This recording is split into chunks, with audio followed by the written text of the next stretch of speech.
प्यारे बच्चों नमस्कार, मैं आदेश नागर आप सभी का केडी लाइव के टीचिंग चैनल पर हार्दिक स्वागत व अभिनंदन करता हूं। तो कैसे हैं आप सभी? आशा करता हूं आप सभी स्वस्थ होंगे और अच्छे से अपनी तैयारी को भी कर रहे होंगे।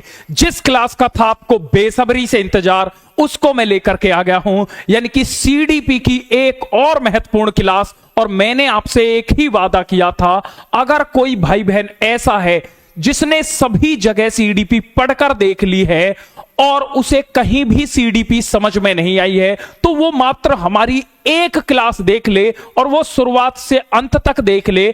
उसके बाद वो किसी भी बुक को उठा लेना, किसी के नोट्स उठा लेना, किसी भी यूट्यूब चैनल को खोल लेना या कोई भी प्रीवियस ईयर एग्जाम खोल लेना, उससे एक भी प्रश्न बाहर नहीं जाएगा। एक एक बात सीधे दिमाग में छाप दूंगा, ये मेरी गारंटी है। यानी कि मुझे कैसा भी स्टूडेंट दे दो जिसे सीडीपी का सी नहीं पता है, मैं उसकी 30 में से 30 की गारंटी लेता हूं। तो बिना देर किए हुए मैं सीधे ही क्लास पर चलता हूं और बहुत ध्यान से और बहुत अच्छे तरीके से एक एक बात सीधे दिमाग में फिट करने वाला हूं। तो आज के टॉपिक का नाम है, सबसे पहले हम जानेंगे किसके बारे में? अधिगम के बारे में। अधिगम आखिर होता क्या है? अधिगम जिसको बोलते हैं बच्चों लर्निंग। क्या बोलते हैं? लर्निंग बोलते हैं। और मेरी एक बात ध्यान से समझ लेना, मुझसे सीडीपी पढ़ने के बाद आपको घर पढ़ने की भी नीड नहीं होगी और आपके दिमाग में सीडीपी ऐसे छपी होगी जैसे आपके दिमाग में कोई पिक्चर चल रही हो। अब अधिगम सर होता क्या है? लर्निंग होती क्या है? तो लर्निंग का मतलब होता है बच्चों सीखना, अधिगम का मतलब होता है सीखना। अब आपने बहुत सारी चीजें तो पढ़ी होंगी कि ये सीखना है, वो सीखना है। एक्चुअल में ये सीखना है क्या? किसको कहते हैं सीखना? यहां से एक क्वेश्चन, दो क्वेश्चन जरूर बहुत इंपॉर्टेंट बनते हैं। तो मेरी बात को ध्यान से समझना। आपने अपने घर में एक छोटा बच्चा देखा होगा, वो बोलता है ए के बाद बोलता है बी के बाद बोलता है सी, लेकिन वो ये ही बोलता रहता है ए बी सी। दोबारा से बोलते हैं ए बी सी, फिर बुलवाते हैं ए बी सी, यानी कि वो आगे नहीं बढ़ रहा। तो हम क्या कहते हैं? इसका मतलब वो सीख नहीं रहा है। वो सीख नहीं रहा है। तो सीखना बेसिकली क्या है? तो सीखना बेसिकली है आपके बिहेवियर में चेंज, यानी कि व्यवहार में परिवर्तन, व्यवहार में स्थायी परिवर्तन। यानी कि बिहेवियर में आपका जो चेंज होता है, परमानेंट चेंज, व्यवहार में स्थायी परिवर्तन। व्यवहार में स्थायी परिवर्तन जो होता है वो क्या कहलाता है? आप कह दो लोगे, वही सीखना कहलाता है। यानी कि आपके बिहेवियर में कोई भी चेंज आ गया है तो वो क्या है? सीखना है। जैसे पहले आप बहुत शरीफ थे, अब आप गाली देने लग गए हो, तो आपने क्या किया? गाली सीख ली। इसका मतलब क्या है? आपके व्यवहार में परिवर्तन हो चुका है। पहले आप बहुत गाली देते थे, अब आप बहुत सभ्य हो चुके हो। इसका मतलब है आपने अपने व्यवहार में परिवर्तन कर दिया। अब मैं एक बड़ी मजेदार स्टोरी बताता हूं और बहुत ध्यान से समझना। एक व्यक्ति होता है जो गांव का शराबी होता है। वो शराबी क्या कहता है? वो शराबी कहता है कि मैंने दारू छोड़ दी है। हर शराबी का यही डायलॉग होता है कि मैंने पीनी छोड़ दी है, अब मैं नहीं पीऊंगा। लेकिन वो 2 दिन दारू छोड़ दे, ठीक है, इसका मतलब दारू पीना उसने छोड़ दिया है, इसका मतलब वो सीख गया है। लेकिन तीसरे दिन फिर वो दारू पीने लग जाए तो घर वाले क्या बोलते हैं कि बेटा तू ना सुधरेगा कभी भी, तू ना सीखेगा कभी भी। इसका मतलब उसके व्यवहार में परिवर्तन तो हुआ, बिहेवियर में चेंज तो हुआ था, लेकिन वो परमानेंट नहीं था। तो जो बिहेवियर में परमानेंट चेंज होता है वही क्या कहलाता है? वही लर्निंग कहलाता है। अब व्यवहार में जो परिवर्तन होता है वो 2 तरह से होता है। कौन सा? पहला होता है अनुभवों से। भाई आप कोई भी चीज सीखते हो अनुभवों से सीखते हो। भाई आपको किसी ने धोखा दे दिया, ये क्या है? आपका एक्सपीरियंस है। भाई आपने किसी पर विश्वास किया, उसने आपको धोखा दे दिया, इसका मतलब आप क्या सीख चुके हो कि कभी किसी पर भरोसा नहीं करना चाहिए। ये कहां से सीखे आप? अपने अनुभवों से सीखे। अब दूसरा किससे सीखते हैं? अनुभव एवं प्रशिक्षण। अब दूसरा सीखते हैं हम टीचिंग से। भाई अब जो आप सीख रहे हो ये किससे सीख रहे हो? टीचिंग से, यानी कि प्रशिक्षण से। यानी कि हम लाइफ में दो ही तरह से सीखते हैं, एक तो अपने एक्सपीरियंस से और एक हम टीचिंग से। तो अनुभव और प्रशिक्षण की वजह से जो हमारे व्यवहार में स्थायी परिवर्तन होता है वही क्या कहलाता है? वही कहलाता है जी सीखना, वही कहलाता है अधिगम। अब क्वेश्चन किस तरह से आता है बहुत ध्यान से समझना, यहां से एक एक बात सीधे दिमाग में छाप दूंगा, मेरी बात को ध्यान से समझना। देखो पहला क्वेश्चन यही आ जाता है कि जो लर्निंग है, जो सीखना है, वो कैसी प्रक्रिया है? तो सीखना एक सक्रिय यानी कि एक्टिव सक्रिय प्रक्रिया है, बहुत ज्यादा इंपॉर्टेंट है, सक्रिय प्रक्रिया है। लर्निंग कैसा है? एक एक्टिव प्रोसेस है भाई। लर्निंग कैसा है? एक एक्टिव प्रोसेस है, यानी कि आप तभी अच्छे से सीख पाओगे। भाई मैं तो गारंटी दे रहा हूं कि बच्चों कि मुझे कैसा भी स्टूडेंट ले आना जिसे सीडीपी का सी नहीं पता हो, मेरी गारंटी है कि मैं उसे सीडीपी सिखा दूंगा। ये तो मैंने गारंटी दे दी। लेकिन अगर वो बच्चा आके यूं ही बैठने लगे, एक्टिव ही ना हो, तो क्या वो सीडीपी सीख लेगा? नहीं।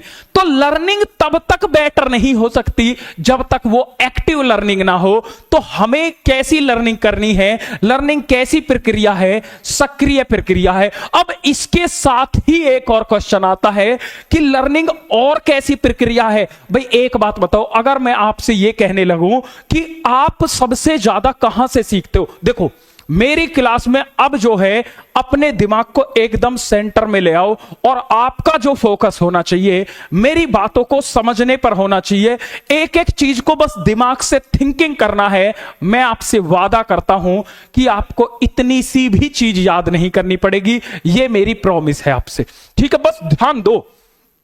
तो हम सबसे ज्यादा जो सीखते हैं भाई वो समाज से सीखते हैं। भाई आप मुझसे पढ़े, सीडीपी कितने पढ़े, लेकिन अपने आसपास के माहौल से, इस समाज से कितनी बातें आप सीखे होंगे। तो यहां से एक टर्म पता लग रही है क्या? सीखना जो है, इंग्लिश में भी बताता हुआ चल रहा हूं, लर्निंग जो है एक सामाजिक प्रक्रिया है। बहुत इंपॉर्टेंट है और आया हुआ क्वेश्चन है। यानी कि लर्निंग कैसा प्रोसेस है? सीखना एक सामाजिक प्रक्रिया है, यानी कि सोशल प्रोसेस है। कैसा प्रोसेस है? सोशल प्रोसेस है। सोशल प्रोसेस है।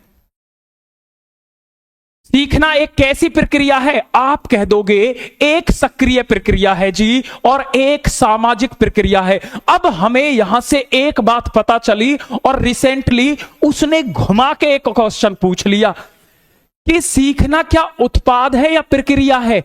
तो मेरी बात को ध्यान से समझना, सीखना कोई उत्पाद नहीं है, यह कोई किसी दुकान पर नहीं मिलता। यही क्वेश्चन आया हुआ है एग्जाम में, पूरा फोकस बनाओ। सीखना किसी दुकान पर नहीं मिलता है, सीखना कोई प्रोडक्ट नहीं है। सीखना क्या है? एक प्रोसेस है। तो लर्निंग एक प्रोसेस है, प्रोडक्ट नहीं है। तो सीखना यानी कि लर्निंग, सीखना एक प्रक्रिया है, यानी कि प्रोसेस है। लर्निंग क्या है भाई? प्रोसेस है। लर्निंग क्या है? प्रोसेस है, उत्पाद नहीं है। उत्पाद नहीं है मतलब प्रोडक्ट थोड़ी है। अगर प्रोडक्ट होता तो आप क्या कहते? गुरुजी मैं आया हूं तुम्हारी दुकान पर, मुझे सीखना दे देना, मैं सीटेट के लिए सीडीपी सीखने आया हूं। मैं कहता ले बेटा जेब में से निकाल के ले सीडीपी, और तेने जा सीडीपी सीख ली, स्वाहा। तो ऐसा कहीं होता है? नहीं। अगर आपको सीखना है जीवन में तो उसके लिए आपको निरंतर मेहनत करनी ही पड़ती है और निरंतर आग में जलना ही पड़ता है। जब तक आप मेहनत नहीं करते हो तब तक इस दुनिया में आपको कुछ नहीं मिलता है, क्योंकि मैं हमेशा कहता हूं कि मेहनत का कोई सब्स्टिट्यूट नहीं है। अब बच्चा मेरे पास आता है, सर मैं कैसे पास हूं? अरे मेरे भाई ये कोई मेरे पास प्रोडक्ट थोड़ी है। सीखना कोई प्रोडक्ट है ही नहीं, ये खुद मनोविज्ञान कह रही है, ये एक प्रक्रिया है। पढ़ मेरे भाई, मैं हमेशा कहता हूं मेहनत कर, मेहनत का फल तुझे जरूर मिलेगा। लेकिन बच्चा सोचता है कि गुरुजी के पास हो सकता है कोई चूरन हो, वो दे दे। अरे चूरन नहीं है मेरे भाई, इसके लिए अब बच्चा एक मुझसे कहता सर 30 में से 30 आ रहे, 29 आ रहे। वो कैसे आ गए बच्चे के 30 में से 30, क्योंकि वो निरंतर मेहनत कर रहा था। उसकी चीजें जो थी प्रोसेस में थी। कोई ऐसा थोड़ी है मेरे पास जादू मंत्र था, ले बेटा तू ले जा और तुझे ही स्पेशल बनाइए, तू मेरा स्पेशल बच्चा, ऐसा थोड़ी है। तो लर्निंग क्या है? एक प्रोसेस है, प्रोडक्ट नहीं है। बात समझ में आई? अब एक बात बताओ, यहां से एक और बेहतरीन क्वेश्चन आता है। सीखना एक मानसिक प्रक्रिया है। सीखना एक कैसी प्रक्रिया है? मानसिक प्रक्रिया है, यानी कि लर्निंग जो है वो मेंटल प्रोसेस है। अब एक बात बताओ, मेंटल का मतलब, मानसिक का मतलब क्या होता है? मानसिक का मतलब होता है कि जो भी कुछ हम सीखते हैं वो किससे सीखते हैं? इस बुद्धि से सीखते हैं। अगर हम कोई भी चीज नहीं सीख पा रहे तो घर वाले क्या कहते हैं कि तेरे अंदर बुद्धि नाम की कोई चीज है ही नहीं। वो क्यों कहते हैं? अगर आप सीख नहीं पा रहे, वो यूं तो नहीं कहते कि तेरे अंदर तो हाथ ही नहीं है, तेरे अंदर तो पैर नहीं है, तेरे अंदर तो जूता नहीं है, ऐसे कहते हैं? नहीं, वो क्या कहते हैं कि तेरे अंदर बिल्कुल भी बुद्धि नहीं है। इसका मतलब जो भी हम सीखते हैं वो किससे सीखते हैं? बुद्धि से। इसका मतलब सीखना एक कैसी प्रक्रिया हुई? आप कह दोगे सीखना एक मानसिक प्रक्रिया हुई। एक एक बात दिमाग पर सीधे चिपक जाएगी, ये गारंटी है। कुछ भी याद करना ही नहीं पड़ेगा, ये मेरी गारंटी है। अब मेरी बात को ध्यान से समझना।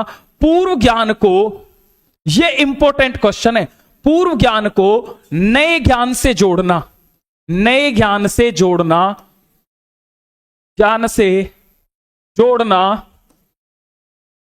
अधिगम को बढ़ाता है, यानी कि लर्निंग को बढ़ाता है, अधिगम को बढ़ाता है, अधिगम को बढ़ाता। अब मेरी बात ध्यान से समझना, एक एक बात दिमाग में सीधे चिपक जानी चाहिए। कैसे?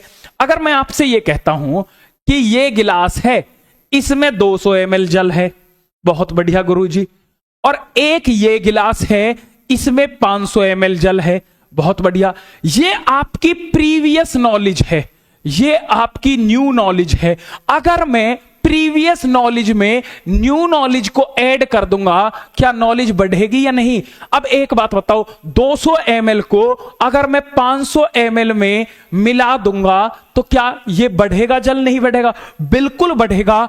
इसीलिए कभी भी किसी बच्चे को पढ़ाओ तो उसके पूर्व ज्ञान से जोड़कर पढ़ाते हैं, क्योंकि जब हम किसी चीज को पूर्व ज्ञान से जोड़कर पढ़ाते हैं तो हमारी जो लर्निंग है वो और ज्यादा बेटर होती है।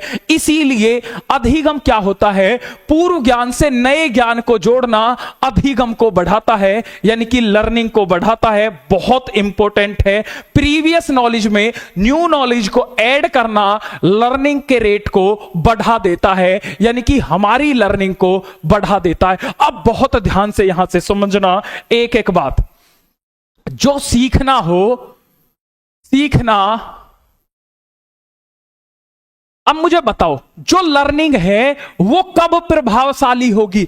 जब वो स्वयं निर्देशित हो या किसी और के द्वारा निर्देशित हो। भाई एक बात बताओ, मैं फिर एक एक चीज एग्जाम्पल से इसलिए बता रहा हूं ताकि दिमाग में ऐसे छप जाए कि कभी जीवन में भूल ही ना पाओ। आप ये कहो कि हम तो खुद एक टीचर फील कर रहे हैं, मेरा यहां सीडीपी पढ़ाने का सिर्फ इतना ही मोटो है, इनको मैं क्यों पढ़ा रहा हूं? मैं चाहूं तो आपको 30 क्वेश्चन भी बता दूं और उन 30 क्वेश्चनों से एक भी प्रश्न बाहर नहीं आए, और ये मैं करने वाला हूं कब? 28 नवंबर को अपने जन्मदिन के अवसर पर, यानी कि परसों को। कोई भी बच्चा इस क्लास को भूलकर भी ना छोड़ दे। इसमें हम आपको 30 प्रश्न बताएंगे। आप दुनिया में जहां से मन करे ना वहां से पढ़ाना। अगर ऐसी क्लास आपने अपने जीवन में भी पढ़ी हो तो जो आप कहोगे वो मैं करने के लिए तैयार हूं। 30 क्वेश्चन पढ़ जाना और इस 30 क्वेश्चन से एक भी प्रश्न बाहर नहीं जाएगा, ये वादा है। हर सब्जेक्ट के 30 प्रश्न बताऊंगा 28 नवंबर को अपने जन्मदिन के अवसर पर। ये सुदर्शन चक्र सीरीज ला रहा हूं और जितना मेरा अनुभव है, जितना मेरे अंदर पोटेंशियल है, मेरे लाइफ की सबसे धाकड़ क्लास आ रही है, मेरे लाइफ की सबसे धाकड़ क्लास आ रही है। इससे धाकड़ क्लास कभी मैंने पढ़ाई भी नहीं होगी। जितना मेरा पोटेंशियल है, जितना मेरा एक्सपीरियंस है, पूरा लगाने वाला हूं। और जिसे डर लगता है ना एग्जाम में, इन 30 क्वेश्चन को करके चले जाना। इन 30 क्वेश्चन से एक भी क्वेश्चन बाहर नहीं आएगा, यह आज आपसे वादा कर रहा हूं। तो परसों को भी इस क्लास को भूल कर भी मिस मत कर देना, ठीक है जी। चलते हैं। अब जो मैं पढ़ा रहा हूं, फिर ये क्यों पढ़ा रहा हूं? क्योंकि मैं आपको चाहता हूं कि जैसे आप सीटेट पढ़ लो, इसके बाद आप बेरोजगार ना बैठो। बस मुझसे लाइफ में एक ही गलती हुई है कि मैं बहुत पहले ऑनलाइन नहीं आया। ये परसों को दिखा दूंगा कि क्या मेरा एक्सपीरियंस है। अब दूसरी चीज, मैं चाहता हूं कि जब आप सीटेट के लिए पढ़ लें तो आपको इतनी नॉलेज हो कि आप किसी दूसरे बच्चे को भी अच्छे से पढ़ा सकें। इसीलिए एक एक चीज को बहुत डिटेल में पढ़ा रहा हूं, ठीक है। बहुत बढ़िया। तो देखो, सीखना कब अच्छा होगा? जब कोई दूसरा आपको चलाएगा या आप खुद चलोगे। तो सीखना तब अच्छा होता है जब वो स्वयं निर्देशित हो। कब हो? जब वो स्वयं निर्देशित हो, सेल्फ डायरेक्टेड हो। भाई एक बात बताओ, दूसरे के भरोसे कभी जंग नहीं जीती जाती। इसीलिए मैं कहता हूं कि दूसरे के भरोसे कभी जंग नहीं जीती जाती। हमेशा लड़ाई अपने कंधे बंदूक रखकर ही जीती जाती है। इसीलिए लर्निंग कब अच्छी होगी? जब वो सेल्फ डायरेक्टेड हो। कैसी हो? सेल्फ डायरेक्टेड हो। अगर हम ही उसे चला रहे हैं तभी लर्निंग इफेक्टिव होगी। तभी लर्निंग कैसी होगी? इफेक्टिव होगी। अब सीखना कब प्रभावशाली होता है? भाई सीखना जो है वो तब प्रभावशाली होता है जब हमारे अंदर तत्परता होती है। सीखना तभी अच्छा होगा जब हमारे अंदर क्या होगी? तत्परता होगी, रेडीनेस होगी। तत्परता का मतलब है रेडीनेस। अब मेरी बात को ध्यान से समझना। अब होता क्या है? होता यह है कि मैंने तो दावा ठोक दिया कि मुझे कैसा भी स्टूडेंट दे दो जिसको बिल्कुल कुछ नहीं आता है। कैसा भी स्टूडेंट दे दो जिसे कुछ नहीं आता है, उसकी गारंटी मैं लेता हूं उसे टॉपर बनाने की। लेकिन एक बच्चा आ जाए क्लास में और वो कहे, गुरुजी तुम चैलेंज दे रहे हो, लो मुझे सिखा कर दिखाओ। अगर कोई बच्चा ये सोचकर बैठ जाए कि मुझे तो सीखना ही नहीं है, क्या मैं उसे सिखा सकता हूं? नहीं। तो मैं भी जो गारंटी देता हूं, इसका मतलब यह है कि उस बच्चे पर भले ही कुछ ना आता हो, लेकिन वो मेहनती हो, वो मेहनत कर सके, उसके अंदर मेहनत का मादा हो। क्योंकि जिसके अंदर मेहनत का मादा है, तो मुझे अपने पढ़ाने पर इतना भरोसा है कि मैं एक एक बात उसके दिमाग पे तो छाप ही दूंगा। इसका मतलब ये बिल्कुल नहीं होता कि गुरुजी हम तो लो सिखा दो हमें, तुम्हारा कुछ भी समझ में नहीं आ रहा पढ़ाया हुआ, कर लो हमारा कहा करोगे। तो ऐसे जब किसी ने ये सोच ही लिया है कि मुझे तो आ ही नहीं रहा कुछ, तो क्या मैं उसे सिखा दूंगा? नहीं। तो लर्निंग तब तक इफेक्टिव नहीं होती जब तक हम किसी कार्य को करने के लिए तत्पर नहीं होते, जब तक हम खुद रेडी नहीं होंगे। इसीलिए सीखना तभी संभव है जब हम किसी कार्य के लिए तत्पर हों। इसीलिए मैं कहता हूं कि आप अपने मन में यह सोच लो कि मुझे एग्जाम में 140 प्लस लाना है। जब आप खुद तैयार होगे तभी तो बेटर लर्निंग होगी। तो सीखना कब अच्छा होगा? जब आपके अंदर रेडीनेस होगी, जब आपके अंदर तत्परता होगी। क्या होगी? रेडीनेस होगी, तत्परता होगी। बहुत बढ़िया, बहुत शानदार। अब एक बात बताओ, जो सीखना होगा वो भय वाले वातावरण में अच्छा होता है या फियरलेस में होता है? मुझे एक बात बता दो, आपके चारों तरफ लाठी डंडे लेकर लोग खड़े हों और एक माहौल हो जो पॉजिटिव हो और भयमुक्त हो, तो हमेशा लर्निंग तब इफेक्टिव होती है जब माहौल जो हो, जो वातावरण हो सीखने के लिए, जो एनवायरमेंट होना चाहिए वो कैसा होना चाहिए? जब वो फियरलेस हो, भाई भयमुक्त हो, यानी कि टेंशन फ्री वाला माहौल हो। ऐसा नहीं कि घर में इधर तो कलेश चल रहा, रोना धोना चल रहा और तुम पढ़ने बैठे हो, कहां से लर्निंग अच्छी हो जाएगी? तो इसीलिए सबसे जरूरी है कि आपके आसपास का माहौल, अब तुम तो पढ़ने लग रहे हो, उधर मुझसे कहते हैं बहुत सारे बच्चे आते हैं। अब एक बात बताओ, कुछ बच्चे इतने टैलेंटेड होते हैं कि मैं उन्हें देख के खुद ही सौखड़ हो जाता हूं। क्यों? वो इतने अच्छे होते हैं पढ़ने में। तो वो हमसे बताते हैं कि सर मेरी सासू जो है ना यूं कह रही कि तो पे ना होवे सीटेट पीटेट पास, तेरे बस की ना सर, मेरा हस्बैंड यूं कह रहा हो, अरे तो कब तक करवाऊं, तेरे बस की ना पास होना। गुरुजी मेरे भैया यूं कह रहा हो, अब तो पर रहने दे, अब तैने बहुत ट्राई कर ली है, अब तो पर लिकड़े ही ना हो। तो जब तुम्हारे आसपास का माहौल इतना नेगेटिव होगा तो आप अपनी क्षमता को ही भूल जाओगे। एक ना एक दिन जब वो तुम्हारे कान पे टेंटे टेंटे करेंगे, हाँ भाई तुझ पर ना लिकड़े, तू तो बेकार है, तो तुम अपनी क्षमता को ही खो दोगे। तुम ये पहचानना ही भूल जाओगे कि तुमने 10th कर ली, 12th कर ली, ग्रेजुएशन कर ली, डीएलएड कर ली, बीएड कर ली, उसके बाद एक चिंदी सा एग्जाम सीटेट का जिसमें तुम्हें पास होना वो नहीं होगा, लेकिन तुम्हारे आसपास का माहौल इतना नेगेटिव है कि वो हर बात पे तुमसे यही कहेंगे, अरे हाँ बहुत पढ़ लेते ना, बेकार, ओहो नहीं निकलेगा भाई, नहीं निकलेगा। इसका मतलब क्या होता है कि तुम अपनी क्षमता को भी भूल जाते हो और पढ़ना ही बंद कर देते हो। इसीलिए उनसे कहो कि खुशी रहो, ये कहो कि तू तो बेटा शेर है, तेरा नहीं निकलेगा तो किसका निकलेगा। अब देखो दोनों बातों से कितनी पॉजिटिव वाइब्स आ रही है। मैं कहूं तू तो कुछ नहीं कर सकता, तू तो एकदम नक्कारा है, एकदम वाइब्स मर गई। मैं कहूं तू तो शेर है, तेरा नहीं होगा तो किसका होगा, तो एकदम भी छाती चौड़ी करके गुरुजी बहुत बढ़िया कह रहे हो, हमारा ना निकलेगा तो किसका निकलेगा इस दुनिया में। इसका मतलब क्या होता है कि जब माहौल पॉजिटिव होता है, एटीट्यूड हमारा पॉजिटिव होता है, तो लर्निंग जो होती है वो बेटर होती है। तो वातावरण फियरलेस हो, ऐसा नहीं चारों तरफ तो गाली गुप्तार चल रही है और तुम्हें पता है कि फेल हो गई तो आदमी लट्ठन से और बजाएगा, तो ऐसे में कहां से निकलेगा। ठीक है, तो जो वातावरण हो वो फियरलेस हो और पॉजिटिव हो, सकारात्मक हो, तभी लर्निंग बेटर हो सकती है। बहुत शानदार, इतनी बात सभी के समझ में आ गई हो तो थम्स अप करके बता देंगे, बहुत बढ़िया। अब यहां से कहानी की शुरुआत होती है और जहां से एक एक बात बहुत अच्छे से चालू होती है, जहां से एक एक प्रश्न आपके एग्जाम में आता है। और ये टॉपिक जो है सीडीपी का सबसे इंपॉर्टेंट टॉपिक माना जाता है और आज इस टॉपिक को मैं चुटकियों में हवा करने वाला हूं, जिसे बोलते हैं अधिगम अक्षमताएं। इस तरह से आज इस टॉपिक को पढ़ाने वाला हूं कि आपके दिमाग में एक एक बात मैं छाप दूंगा, यानी कि लर्निंग डिसेबिलिटीज। यहां से क्वेश्चन भर भर के पूछा जाता है और बच्चा कितना भी टैलेंटेड क्यों ना हो वो यहां से घुमा ही देता है। लेकिन आज के बाद मैं इस तरह से आपको पढ़ाऊंगा कि आपने कभी भी इस तरह से कभी नहीं पढ़ा होगा, यह मेरी गारंटी है। अब अधिगम का मतलब क्या है? अधिगम का मतलब होता है सीखना, अक्षमता का मतलब सीखने में विकार।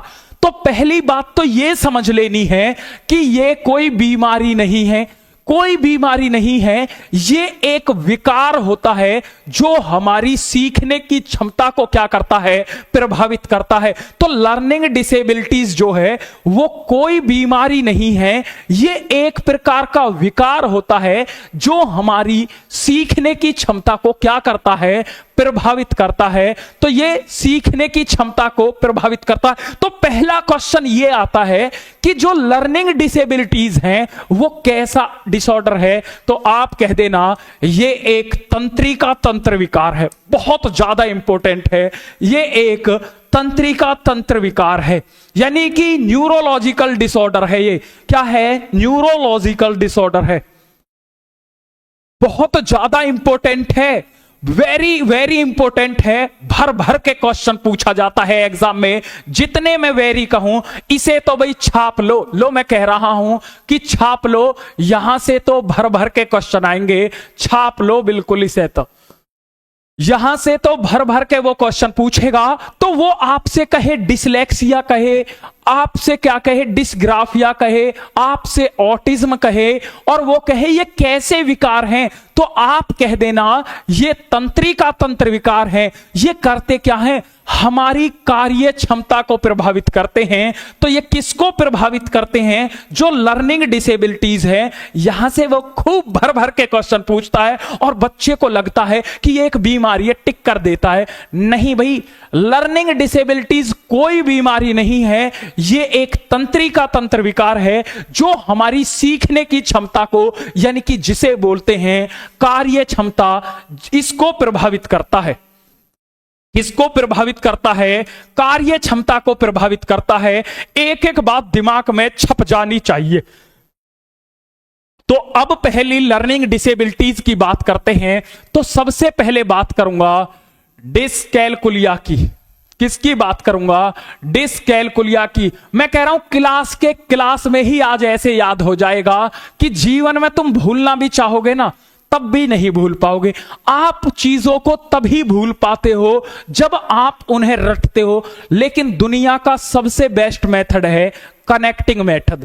कनेक्टिंग मेथड से अच्छा कोई मेथड नहीं है सीखने के लिए। तो आज मैं यहां पर कनेक्टिंग मेथड लगाऊंगा और मैं कह रहा हूं कि अगर एक भी क्वेश्चन यहां से गलत हो जाए तो मैं पढ़ाना आजीवन बंद कर दूंगा। इस तरह से मैं समझाने वाला हूं। क्या? इसको बोलते हैं डिसकैलकुलिया। डिसकैलकुलिया। अब एक बात बताओ, यहां पर कैलकुलिया बोलोगे तो कैलकुलिया से एक वर्ड आ रहा है कैलकुलेटर। भाई बोलो डिसकैलकुलिया, तो कैलकुलिया से एक वर्ड आया, वो आया जी कैलकुलेटर। अब आप कहोगे सर कैलकुलेटर हम किस में यूज करते हैं? तो आप कह दोगे जो कैलकुलेटर है वो किस में यूज करते हैं। अब एक बात बताओ, अगर मैं हिंदी के पेपर में आपको कैलकुलेटर दे दूं, कोई यूज होगा? नहीं। तो ये किससे संबंधित विकार होता है? तो ये गणित से संबंधित विकार होता है। किससे संबंधित? गणित से संबंधित, यानी कि मैथमेटिक्स से रिलेटेड होता है। इसी का दूसरा नाम भी है, इसी को बोलते हैं बच्चों गणना संबंधित। क्योंकि गणित में क्या होती हैं? गणनाएं होती हैं। तो ये कैलकुलेशन से रिलेटेड होता है। किससे रिलेटेड होता है? कैलकुलेशन से रिलेटेड होता है। कैलकुलेशन से रिलेटेड होता है। अब क्या याद रखना है? कुछ याद नहीं रखना। डिसकैलकुलिया, कैलकुलिया से क्या नाम आया? कैलकुलेटर। कैलकुलेटर किस में यूज होता है? आप कह दोगे मैथ में यूज होता है। तो ये किससे संबंधित क्षमता है? गणित से संबंधित क्षमता है। क्योंकि कैलकुलेटर किस में यूज होता है? गणित में यूज होता है गणना करने के लिए। तो वो कहेगा किससे संबंधित है? आप कह देना गणना संबंधित है। अभी देखना गर्दा उठ जाएगा। अगला आएगा बच्चों जिसे बोलते हैं डिसग्राफिया। क्या आएगा? डिसग्राफिया आएगा। डिसग्राफिया। अब एक बात बताओ, डिसग्राफिया में एक वर्ड आ रहा है, क्या? डिसग्राफिया। अब यहां से एक वर्ड पढ़ने में आ रहा होगा आपको, वो क्या? ग्राफ। देखो ये वर्ड आ रहा है, क्या? ग्राफ। अब आपने देखो यहां भी हिंदी वाले पढ़ोगे तो यहां भी आ रहा है ग्राफ। अभी मैं वो बातें बताने वाला हूं जो एग्जाम के लिए बहुत महत्वपूर्ण है। अब आपने देखा होगा कि आपने ग्राफ पेपर आता था, तो ग्राफ पेपर 10th में मिला है आपको? मिला होगा, सभी ने ग्राफ पेपर देखा होगा। तो ग्राफ को क्या हम बोलते हैं? नहीं। ग्राफ को हम पढ़ते नहीं। तो ग्राफ को क्या करते हैं? हम लिखकर प्रदर्शित करते हैं। तो ये किससे संबंधित विकार हो गया? तो आप कह दोगे ये लेखन संबंधित विकार है। लेकिन बच्चा सिर्फ इतना ही इसके बारे में जानता है, लेखन संबंधित। लेकिन आज मैं इस तरह से आपको समझाने वाला हूं जहां से क्वेश्चन यहां से भर भर के पूछा जाता है। लेखन संबंधित विकार यानी कि राइटिंग स्किल से रिलेटेड डिसऑर्डर है। किससे रिलेटेड है? राइटिंग स्किल्स से रिलेटेड है। अब मेरी बात को ध्यान से समझना, ये कैसा डिसऑर्डर है? तो आप कह दोगे ये एक न्यूरोलॉजिकल डिसऑर्डर है। भर भर के एग्जाम में पूछता है कि डिसग्राफिया कैसा विकार है। तो मैंने बता दिया जो लर्निंग डिसेबिलिटीज हैं वो तंत्रिका तंत्र विकार हैं। ये एग्जाम में भर भर के पूछा जाता है। कैसा विकार है? आप कह देना तंत्रिका तंत्र संबंधी विकार है, न्यूरोलॉजिकल डिसऑर्डर है। अब इसमें होता क्या है? इसमें होता है जो बच्चा होता है वो पेन को सही से नहीं पकड़ पाता है। ध्यान देना, वो पेन को या तो यहां से पकड़ेगा या यहां से पकड़ेगा। अक्षरों के बीच में गैप कम दे देगा। जैसे मैं अपना नाम लिखूं तो वो ऐसे लिख देगा, आदेश, कुछ पढ़ा ही नहीं जाएगा। ये वाली जो लाइन है इसको ऐसे काट देगा, यानी कि लेखन में चूक होगी उससे। इसमें क्या होता है? लेखन में चूक होती है। धीमी लेख गति, धीमी लेख गति होती है, लेखन में चूक करता है, लेखन में चूक।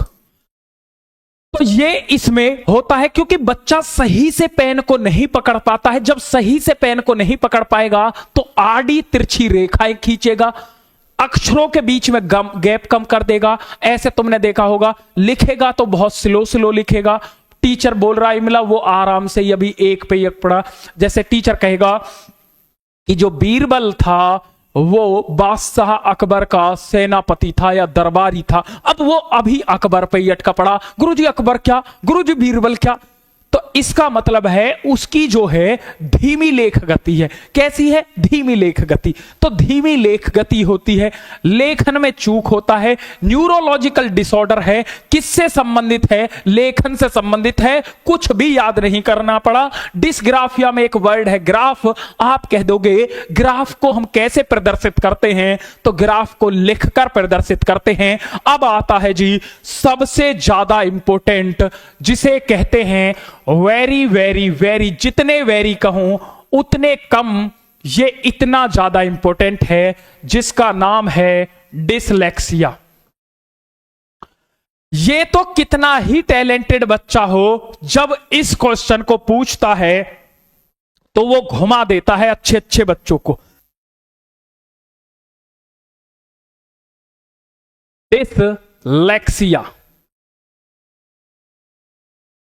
अब यहां से एक वर्ड पढ़ने में आ रहा होगा, जब आप पढ़ोगे डिसलेक्सिया, बोलो मेरे साथ डिसलेक्सिया, तो आपको एक वर्ड पढ़ने में आ रहा होगा जिसे बोलते हैं लक्स।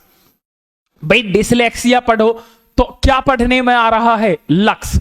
अब आप एक दुकान पर गए, देखो ध्यान से समझो, आप एक दुकान पर गए, आपने दुकान से कहा, दुकानदार से कि दुकानदार साहब मुझे एक लक्स साबुन दे दो।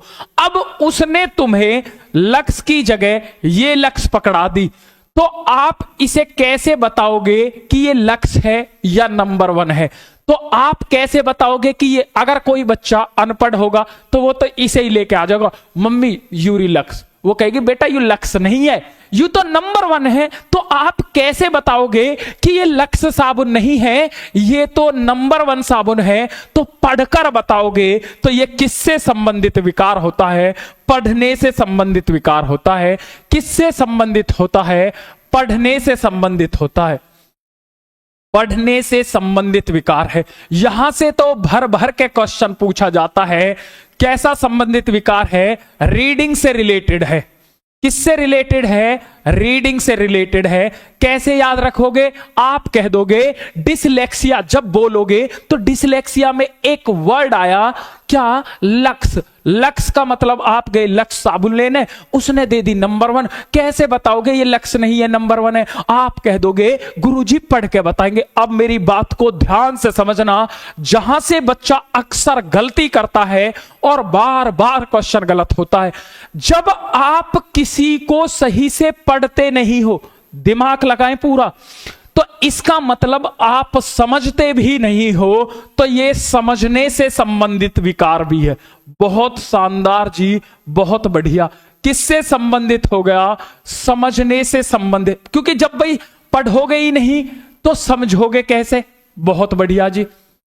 ये कैसा विकार है? मैंने आपको बता दिया कि ये एक तंत्रिका, तंत्र विकार है।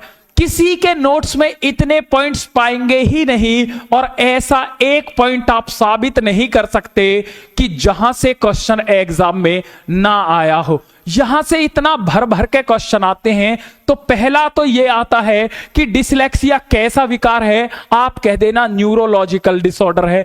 ये किससे संबंधित है? पढ़ने से। अब यहां पर ध्यान देना, एक एक बात दिमाग लगाना, जब कोई सही से पढ़ेगा ही नहीं तो वो सही से लिखेगा भी नहीं। तो लिखने से, ओहो गुरुजी अभी तो लिखने के, अभी तो तुमने वहां बताया था पढ़ना, तो पढ़ने के साथ लिखना। अगर मेरी बात को ध्यान से समझना, जो मैं समझाना चाह रहा हूं, जब बच्चा सही से पढ़ता नहीं है, भाई तुमने कोई अक्षर सही से पढ़ा नहीं तो क्या सही से लिख पाओगे उसे? नहीं। जब सही से पढ़ नहीं पाता है तो सही से लिख भी नहीं पाता। सर लिखने की बात तो अभी तुमने डिस्ग्राफिया में बताई थी। अगर सिर्फ लिखने की बात हो, दिमाग लगाएं, सिर्फ लिखने की बात हो तो डिस्ग्राफिया लगाएंगे। अगर पढ़ने के साथ लिखने की बात हो, पढ़ने के साथ लिखने की बात हो तो किसको लगाएंगे? तब आप डिसलेक्सिया को लगाएंगे। अब मेरी बातों को ध्यान से समझना। अब फिर एक क्वेश्चन आ गया, एग्जामिनर इसमें तो घुमा घुमा के पूछता है, जब सही से पढ़ोगे नहीं, सही से लिखोगे नहीं, तो सही से बोल भी नहीं पाओगे, तो बोलने से संबंधित भी है। अच्छा गुरुजी, हाँ जी भाई, एक बात बताओ, सारी चीजें पढ़ने से, सही से बोलोगे कैसे? बोलने से संबंधित भी है, अटक जाओगे। बहुत बढ़िया जी, देखो कितने पॉइंट है, बोलने से संबंधित भी हो गया। अब इसमें और क्या होता है, बच्चा अक्षरों का क्रम बदल देता है। बहुत ज्यादा इंपॉर्टेंट, वेरी वेरी इंपॉर्टेंट है। अक्षरों के क्रम को बदल देता है, अक्षरों के क्रम बदल देता है, क्रम बदल देना, बदल देता है। इसमें क्या करता है, बच्चा जो है अक्षरों के क्रम बदल देता है। अब क्वेश्चन कैसा पूछता है और कैसे बच्चे एकदम ऐसे लौट जाते हैं एग्जाम में लंबे, अब मैं आपको बताऊंगा।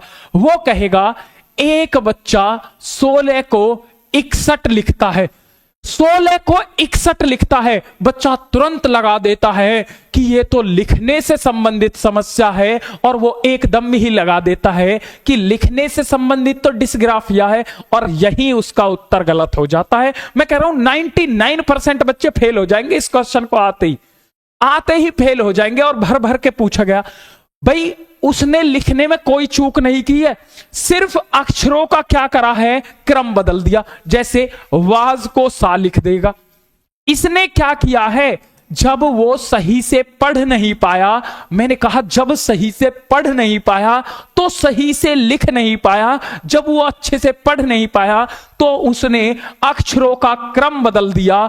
तो अक्षरों का क्रम किस में बदल देते हैं, ये कौन सा विकार हो गया? तो आप कह दोगे ये कौन सा विकार हो गया, डिसलेक्सिया होगा। अब ध्यान से समझना, जब इसमें इतनी सारी समस्या हैं डिसलेक्सिया में, इसीलिए इसे कहा गया है विकारों का बहुक्रम। और यह भी एग्जाम में आया हुआ क्वेश्चन है, विकारों का बहुक्रम। अब विकारों का बहुक्रम कैसे याद रखेंगे? ऐसे याद समझ लेना कि सबसे ज्यादा विकार, बहुत सारे विकार किसके अंदर आ जाते हैं, वो आ जाते हैं डिसलेक्सिया। क्योंकि जब पढ़ेगा सही से नहीं, लिखेगा नहीं, समझेगा नहीं, जब समझेगा नहीं तो समझ के बोल नहीं पाएगा, तो बहुत सारे विकार आ जाएंगे। इसीलिए इसे क्या कहते हैं, विकारों का बहुक्रम कहते हैं। और ये क्वेश्चन और भर भर के पूछा गया है कि जो डिसलेक्सिया है वो कैसा विकार है, वो ध्वन्यात्मक प्रणाली विकार है। इसीलिए इसे क्या कहते हैं, ध्वन्यात्मक, ध्वन्यात्मक, एक सेकेंड, कैसा विकार है? आप कह दोगे ध्वन्यात्मक विकार है।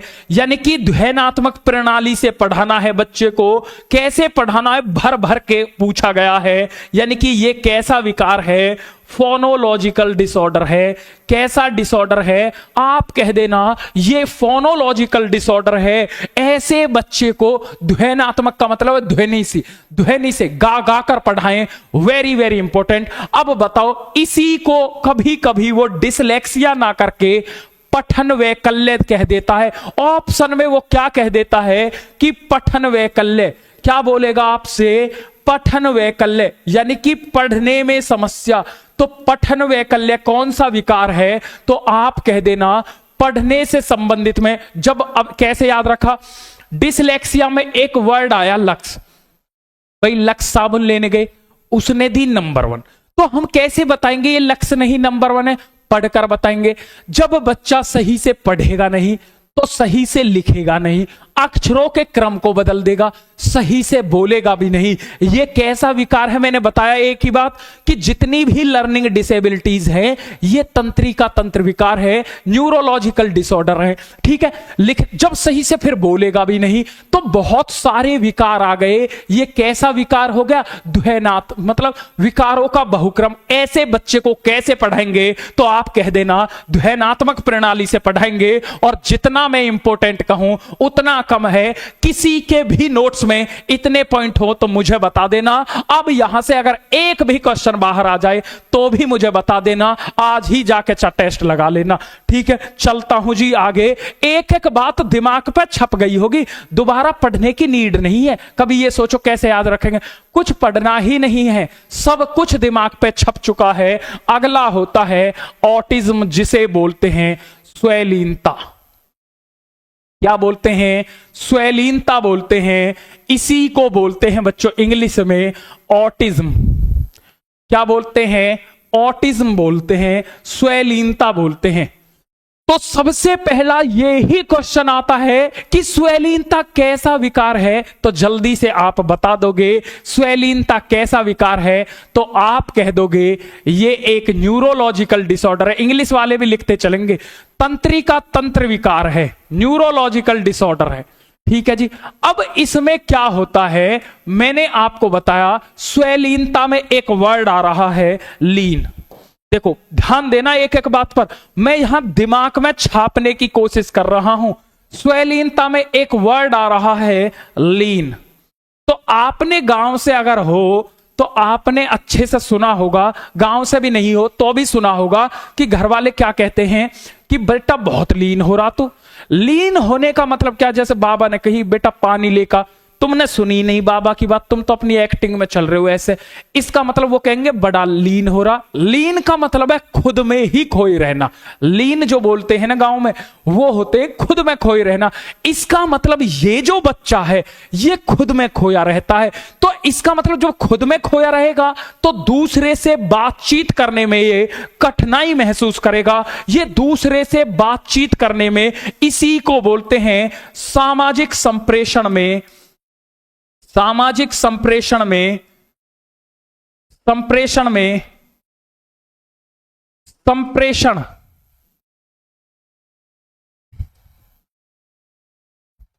सामाजिक संप्रेषण में, यानी कि सोशल कम्युनिकेशन में, सामाजिक संप्रेषण में चुनौती का कारण बनती है। आया हुआ क्वेश्चन है, भर भर के पूछा जाता है, चुनौती का कारण बनती है। भाई एक बात बताओ, जब बच्चा लीन है, इसका मतलब है कि वो किसी से बातचीत नहीं करना चाहता, तो ये बातचीत में कठिनाई होती है। ये बात ही नहीं करना चाहता, बातचीत में कठिनाई महसूस करता है, कठिनाई महसूस करता है, कठिनाई महसूस करता है, कठिनाई महसूस करता है। यानी कि ये क्या करता है, ये चाहता नहीं है। जैसे तुम इसके सामने कहोगे अब होता क्या है, ये बच्चा कैसे होता है, यानी कि ये सोशल कम्युनिकेशन आपसे करना ही नहीं चाहता, ये बातचीत करना ही नहीं चाहता, खुद में ही खोया रहता है। जैसे तुम कर देते हो किसी दोस्त को फोन, हेलो, हाँ भाई, अरे यार पढ़ाई कैसे चल रही है तेरी सीटेट की? हाँ ठीक चल रही है मेरे भाई। हाँ अरे यार धोखा होगा मेरी गेल, तो क्या होगा, 30,000 रुपया चुर गए, लेकर भग गो। वो अपने मन में यूं कहता रहेगा, दूसरा बच्चा जिसे स्वैलीनता, फोन काट दे, यू कद काट दे, क्यों दिमाग के पका रहा, क्यों दिमाग के सड़ा रहा, तेरे कटे कट जान दे। यानी कि ये किसी के दुख दर्द, किसी की फीलिंग को नहीं समझ पाता है। तुम इसके सामने कहो अरे मुझे तो धोखा होगा, धोखा देगी, तुम कह रहे हो कि मेरा तो दिल टूट गया, अरे यूं कहेगा अरे यार क्यों पका रहा मुझे। तुम तो अपने मन से इसके सामने रोओगे कि मुझे इतना दुख है, और ये इसके मन में चलेगा अरे कभी ये छोड़ दे मुझे, क्यों पका रहा ये मुझे, है, मुझे क्यों बता रहा, अपना काम कर। तो ये दूसरे की भावनाओं को, दूसरे के इमोशंस को नहीं समझ पाता है, क्योंकि ये खुद में ही खोया रहता है। ये नहीं चाहता कि आप इसकी भावना को समझें, आपकी भावना इसे समझें, आपके संवेगों को नहीं समझ पाता है, और बाद में कहता है अरे कटीरार पका गया, 5 मिनट बर्बाद कर दिए मेरे। इसीलिए जब ये खुद में ही खोया रहता है तो इसका जो व्यवहार है वो कैसा होता है, रिपीटेशन व्यवहार होता है। कैसा होता है, रिपीटेशन करता है, दोहराव की प्रवृत्ति पाई जाती है इसके अंदर।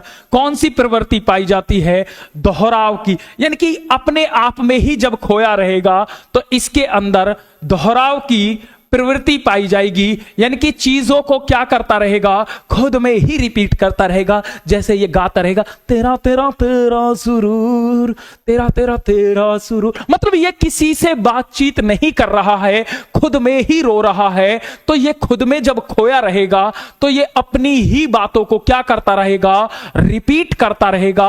और इसीलिए क्वेश्चन भर भर के पूछा जाता है कि स्वैलीनता से ऐसे याद रख लेंगे, बच्चा खुद में ही लीन है, इसका मतलब वो दूसरे से बातचीत नहीं करना चाहता, यानी कि संप्रेषण नहीं करना चाहता, कम्युनिकेशन नहीं करना चाहता, खुद में ही खोया रहता है, बातचीत में कठिनाई महसूस करता है, नहीं किसी की भावनाओं को समझ पाता है, ना किसी के दुख दर्द को समझ पाता है, अपने आप में ही रिपीटेशन करता रहता है, चीजों को बार बार दोहराता रहता है। रिपीटेशन की क्वालिटी इसके अंदर होती है। बहुत शानदार, बहुत बढ़िया।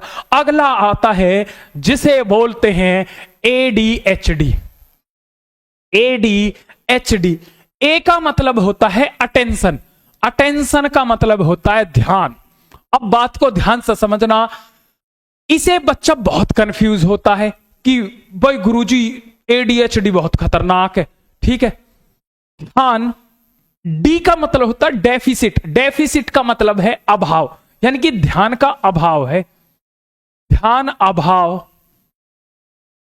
ए का मतलब, एच का मतलब होता है हाइपर एक्टिव। एक तो ध्यान का कमी है ही है, ध्यान की तो कमी है ही है, ऊपर से उत्पाती और है। अति सक्रिय का मतलब है उत्पाती होना, तो अति सक्रियशीलता, अति सक्रियता। अति सक्रिय का मतलब ज्यादा ही एक्टिव होना। डी का मतलब है डिसऑर्डर, विकार।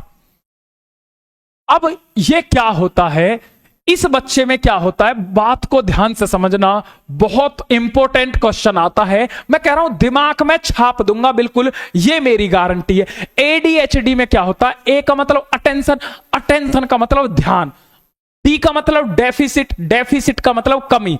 तो इसके अंदर क्या होता है, ध्यान की कमी होती है, ध्यान का अभाव होता है, ध्यान की कमी होती है, अटेंशन का कमी होती है, यानी कि अटेंशन नहीं कर पाता है, यानी कि एक जगह कंसंट्रेशन, ध्यान नहीं टिका पाएगा, क्योंकि भाई ध्यान की कमी है, खुद कह रहा है ये। ए का मतलब अटेंशन, डी का मतलब डेफिसिट, यानी कि अटेंशन की कमी, ध्यान की कमी। अब दूसरा क्या है, ऊपर से ये अति सक्रिय और है, हाइपर एक्टिव और है। पहले तो इस बच्चे के बारे में थोड़ा सा बता दो तुम्हें ये होता कौन है। तुमने देखा होगा ये क्लास होती थी, बचपन को याद करो, अरे बचपन क्या अब भी होते हैं ऐसे नालायक। ये टीचर खड़ा होता था, यहां ये बच्चे होते थे, इस तरह से ये बच्चे बैठे, बहुत बढ़िया गुरुजी, बैठे बैठे बैठ गए बच्चे। अब यहां एक ऐसा बच्चा बैठता है जिसे ADHD है, तो टीचर कहते हैं बेटा सामने देख, सामने बोर्ड पे देख, बोर्ड पे। तो ये क्या करता है, तुरंत साइड वाले के कान पे एक चाटा मार देता, पट्ट देसी, और ऐसा सीधा बैठ जाता है। वो कहता गुरुजी इसने मेरे देखो कान पे चाटा मार दिया। गुरुजी कहते ए तू अभी ने समझाया है, अभी तो तू समझाया, सीधा देख सीधा। थोड़ी देर में क्या करेगा, चौक लेगा, उठा के गुरुजी के ही मार देगा। अब गुरुजी कहेंगे और ये चौक कहां से आई है। अब गुरुजी कहेंगे यहां ध्यान दे रहा, बाहर निकल रूम से, कमरे से बाहर निकल जा। अब इसे सजा दे दी, लेकिन सजा से क्या है, ये सुधर रहा। जैसे रूम से फिर कहेंगे आजा भीतर, तो ये भीतर आता है एक्टिंग में, और जो पहली सीट पे होता उसके कान पे फिर चांटा मार के फिर गुरुजी देखो मार गया, गुरुजी मेरे मार गया, ओ गुरुजी देखो अभी मार गया। इसका मतलब उसके अंदर ध्यान की कमी है, और ऊपर से हाइपर एक्टिव और है, मतलब काबू करने चाह रहे हैं लेकिन फिर भी काबू में नहीं हो पा रहा, हाइपर एक्टिव है ना, बहुत ज्यादा एक्टिव है। फिर पहुंच गया अपनी सीट पर, पेन निकाली, पेन किसी की शर्ट पे चला दी। ओ गुरुजी देखो मेरी पेन, ओ गुरुजी देखो मम्मी पीटेगी, मम्मी पीटेगी, इसने मेरी शर्ट पे पेन चला दी। गुरुजी, टीचर कहेंगे तू खड़ा हो, पहले तू बाहर निकल, तू वहां खड़ा हो जा, मुर्गा बन जा। जैसे ही उसे मुर्गा बनाएंगे, वो तो हाइपर एक्टिव है, फिर आएगा, फिर टीचर कहेंगे मेरे प्रभु इस बोर्ड पे ध्यान लगा ले, ध्यान, लेकिन वो नहीं लगा पाएगा।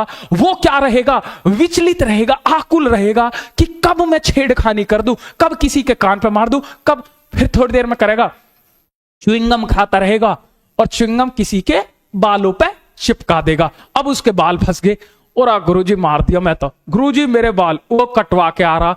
इसका मतलब ये ध्यान केंद्रित नहीं रख पाता है, एक जगह ध्यान केंद्रित नहीं रख पाएगा, और ये बार बार जब आकुल होगा, व्याकुल होगा, तो आपसे पूछता है वो कि आकुल होने की प्रवृत्ति किसके अंदर आती है। आकुल का मतलब होता है, अगर देसी भाषा में कहूं तो बेचैन होना, यानी कि शैतानी करने के लिए बेचैन कौन होगा, जो हाइपर एक्टिव है। भाई एच का मतलब हाइपर एक्टिव, अति सक्रिय, इसका मतलब वो आकुल है, बेचैन है। तो आकुल होने की प्रवृत्ति पाई जाती है, ध्यान का अभाव होता है, आकुल होने की प्रवृत्ति। अब ऐसे बच्चे को क्या करना चाहिए भाई, ऐसे बच्चे को हम कैसे कंट्रोल में ले पाए।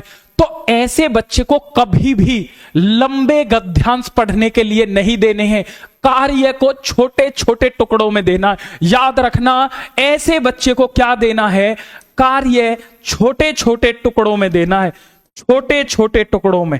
ये आया हुआ क्वेश्चन है, लेकिन ये किसी के नोट्स में थोड़ी मिलेगा तुम्हें, टुकड़ों में देना है। और ये आते हैं क्यों, बड़े टुकड़ों में क्यों नहीं देना भाई। अगर तुमने कोई चीज लंबी दे दी, उसे तो ध्यान का अभाव है, वो बीच में ही डिस्टर्ब हो जाएगा, ऊब जाएगा, तुरंत चांटा मार देगा किसी का चलते चलते। हो सकता तुम इसे उसमें ले गए ना लाइब्रेरी में, वो जो होती है लेबोरेटरी, उसमें केमिकलों को मिलाकर आग जला देगा। तुमने देखी होगी, कभी कभी इतने नालायक बच्चे होते थे कि जब हम 12th में जाते थे तो लेबोरेटरी होती थी, उनमें आपस में अम्ल को मिलकर एकदम भटाका होता था, एकदम धुआं धुआं। टीचर आता था दौड़ कर, और यू क्या फट गया, उसने देखा तो परख नली फाड़ दी, किसी का हाथ जला दिया। ओहो, तो वो ही बच्चा होता है ADHD वाला, यानी कि वो शैतानी करने के लिए क्या होता है, आकुल होता है। तो आकुल होने की प्रवृत्ति पाई जाती है, कंसंट्रेशन नहीं बना पाता है, इसीलिए ऐसे बच्चे को लंबा गद्यांश पढ़ने के लिए कभी नहीं देना है। छप गई होगी दिमाग में एक एक बात। अगला होता है डिस्प्रेक्सिया। क्या होता है, डिस्प्रेक्सिया होता है, डिस्प्रेक्सिया। अब डिस्प्रेक्सिया क्या होता है भाई, डिस्प्रेक्सिया में एक वर्ड आ रहा है डिस्प्रेक्सिया। डिस्प्रेक्सिया में एक वर्ड आ रहा है प्रेस। देखो बोल कर देखो, डिस्प्रेक्सिया में एक वर्ड आता है जिसे बोलते हैं प्रेस। अब आपके पापा जा रहे हैं ड्यूटी पे, भाई बोल के देखो डिस्प्रेक्सिया, वो क्या कहेंगे, बेटा मैं ड्यूटी को लेट हो रहा हूं, तू मेरे कपड़े पे एक कम कर प्रेस कर दे, तू मेरे कपड़े पे एक कम कर प्रेस कर दे। तो प्रेस कैसे करोगे आप, प्रेस को करोगे गति से। प्रेस को कैसे करोगे, गति से करोगे। इसीलिए ये किससे संबंधित विकार है, गतिक कौशल से संबंधित विकार है। कैसे याद रखोगे वो तो मैं खुद बता दूंगा। गतिक कौशल से संबंधित, गतिक कौशल से संबंधित विकार है। किससे संबंधित है, गतिक कौशल से संबंधित है, यानी कि मोटर स्किल्स से रिलेटेड है, मोटर स्किल्स से रिलेटेड है। अब कैसे याद रखोगे भाई, डिस्प्रेक्सिया में जैसे ही डिस्प्रेक्सिया को पढ़ोगे, एक वर्ड आ रहा है प्रेस, एक वर्ड आ रहा है प्रेस। प्रेस को कैसे कर रहे हो आप, कह देना प्रेस को करेंगे जी गति से। गति का मतलब गति से, तो गति से बन जाएगा गतिक। तो ये किससे संबंधित विकार हो जाएगा, गतिक कौशल संबंधित विकार होगा। इंग्लिश वाले कहेंगे गुरुजी तुम तो हमको कतई बेरहम हो रहे हो, कतई इंग्लिश में बता दो ट्रिक। अरे प्रेस को क्या बना दोगे, मोटर बना दोगे। सर ये होता क्या है गतिक कौशल, क्वेश्चन किस तरह से आता है, तो मेरी बात को ध्यान से समझना। गतिक कौशल का मतलब होता है कि जो बच्चा होता है, वो जो उसके बॉडी पार्ट्स होते हैं, अंगों के बीच में कोऑर्डिनेशन नहीं बिठा पाता है, यानी कि अंगों में समन्वय नहीं बिठा पाता। कैसे? जैसे चल इधर रहा होगा, देख इधर रहा होगा, ऐसे चल रहा होगा, बात तुमसे कर रहा होगा, देख कहीं और रहा होगा, ठीक है, हाथ कहीं जा रहा होगा, होगा कहीं और, उसको बोलते हैं, उसमें होती है क्या? डिस्प्रेक्सिया। यानी कि ये अंगों में समन्वय नहीं बना पाता है, अंगों में समन्वय यानी कि कोऑर्डिनेशन नहीं बिठा पाता है, अंगों में समन्वय नहीं बिठा पाता, नहीं बना पाता। तो अंगों में समन्वय नहीं बना पाता है कौन? जिसमें होती है बच्चों क्या? डिस्प्रेक्सिया। वो बॉडी के जो पार्ट्स है, भाई चलेगा कहीं, देखेगा कहीं, बात तुमसे कर रहा होगा, बात हाँ जी ठीक हो, हाँ सीटेट की तैयारी चल रही है, हाँ बात तुम यहां खड़े हो, बात वो वहां कर रहा, अच्छा ठीक है, तुम कहोगे राम राम जी, वो इधर करेगा राम राम जी, ठीक है। क्यों? वो चल कहीं रहा है, देख कहीं रहा है, बॉडी पार्ट्स के बीच में कोऑर्डिनेशन नहीं बिठा पाता है। ऐसे बच्चे में ही क्या होती है? ऐसे बच्चे में होती है डिस्प्रेक्सिया। और ये लर्निंग डिसेबिलिटी का जो भी क्वेश्चन एग्जाम में आता है वो मैंने सारे ही करा दिए हैं, होती बहुत सारी है, लेकिन आपको प्रीमियम और क्रीम कंटेंट पढ़ा रहा हूं जहां से बाहर क्वेश्चन आ ही नहीं सकता है, फालतू कुछ नहीं रटा रहा हूं। तो ये चैप्टर भी यहां पर विध्वंस हुआ। अगले चैप्टर की तरफ चलते हैं जो बहुत ज्यादा इंपॉर्टेंट है, उसकी तो हम हवा बना देंगे। कैसे? जिसका नाम है बुद्धि। क्या नाम है? बुद्धि। तो एक बार सभी बच्चे जल्दी से लाइक कर दो भाई, और जितने बच्चे हैं मजा आ रहा हो क्लास में तो एक बार शेयर कर देंगे। बहुत शानदार क्लास चल रही है जिसको बोलते हैं इंटेलिजेंस। अब यहां से भर भर के क्वेश्चन आता है कि इंटेलिजेंस क्या होती है, बुद्धि क्या होती है। तो बात को ध्यान से समझ लेना, यहां से एक एक क्वेश्चन दिमाग में छाप दूंगा, किस तरह का क्वेश्चन आता है वो सारी चीज। तो सबसे पहले तो आपको यह समझना है कि ये जो बुद्धि होती है ये स्थायी होती है, परमानेंट होती है। तो बुद्धि जो होती है, बुद्धि स्थायी, स्थायी का मतलब परमानेंट है, स्थायी एवं परिवर्तनशील है। बुद्धि स्थायी एवं परिवर्तनशील है, परिवर्तनशील है।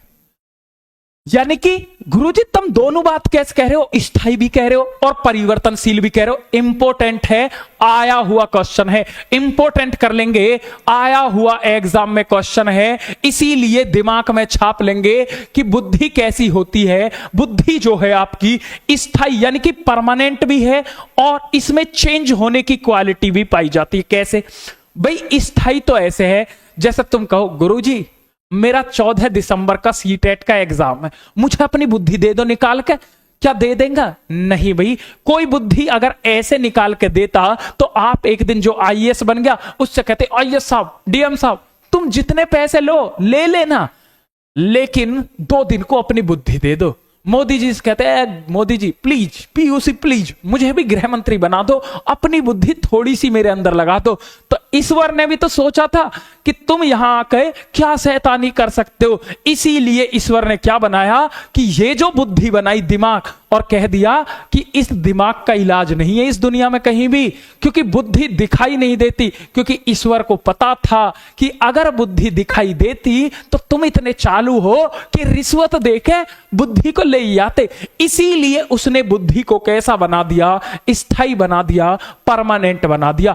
लेकिन उसने एक चीज और बताई कि ये परिवर्तन कर सकते हो। चेंज कैसे कर सकते हो? जैसे मान लो आप पर सीडीपी नहीं आती है, मैं कहता हूं ऐसा कोई भी बच्चा हो जिसे सीडीपी बिल्कुल समझ में नहीं आती हो, वो बस हमारी एक क्लास देख ले। इसका मतलब मैं क्यों कह दूंगा? क्योंकि हम इसमें चेंज ला सकते हैं, बुद्धि में चेंज तो ला सकते हैं, लेकिन ये स्थायी है, परिवर्तन ला सकते हैं। तो ये परिवर्तनशील है, स्थायी है और परिवर्तनशील है। कैसी है? स्थायी है और परिवर्तनशील है। बहुत बढ़िया जी। अगला देखो, बुद्धि को सटीकता से नहीं नापा जा सकता, यह बात अपने दिमाग में फिक्स कर लेना। बुद्धि को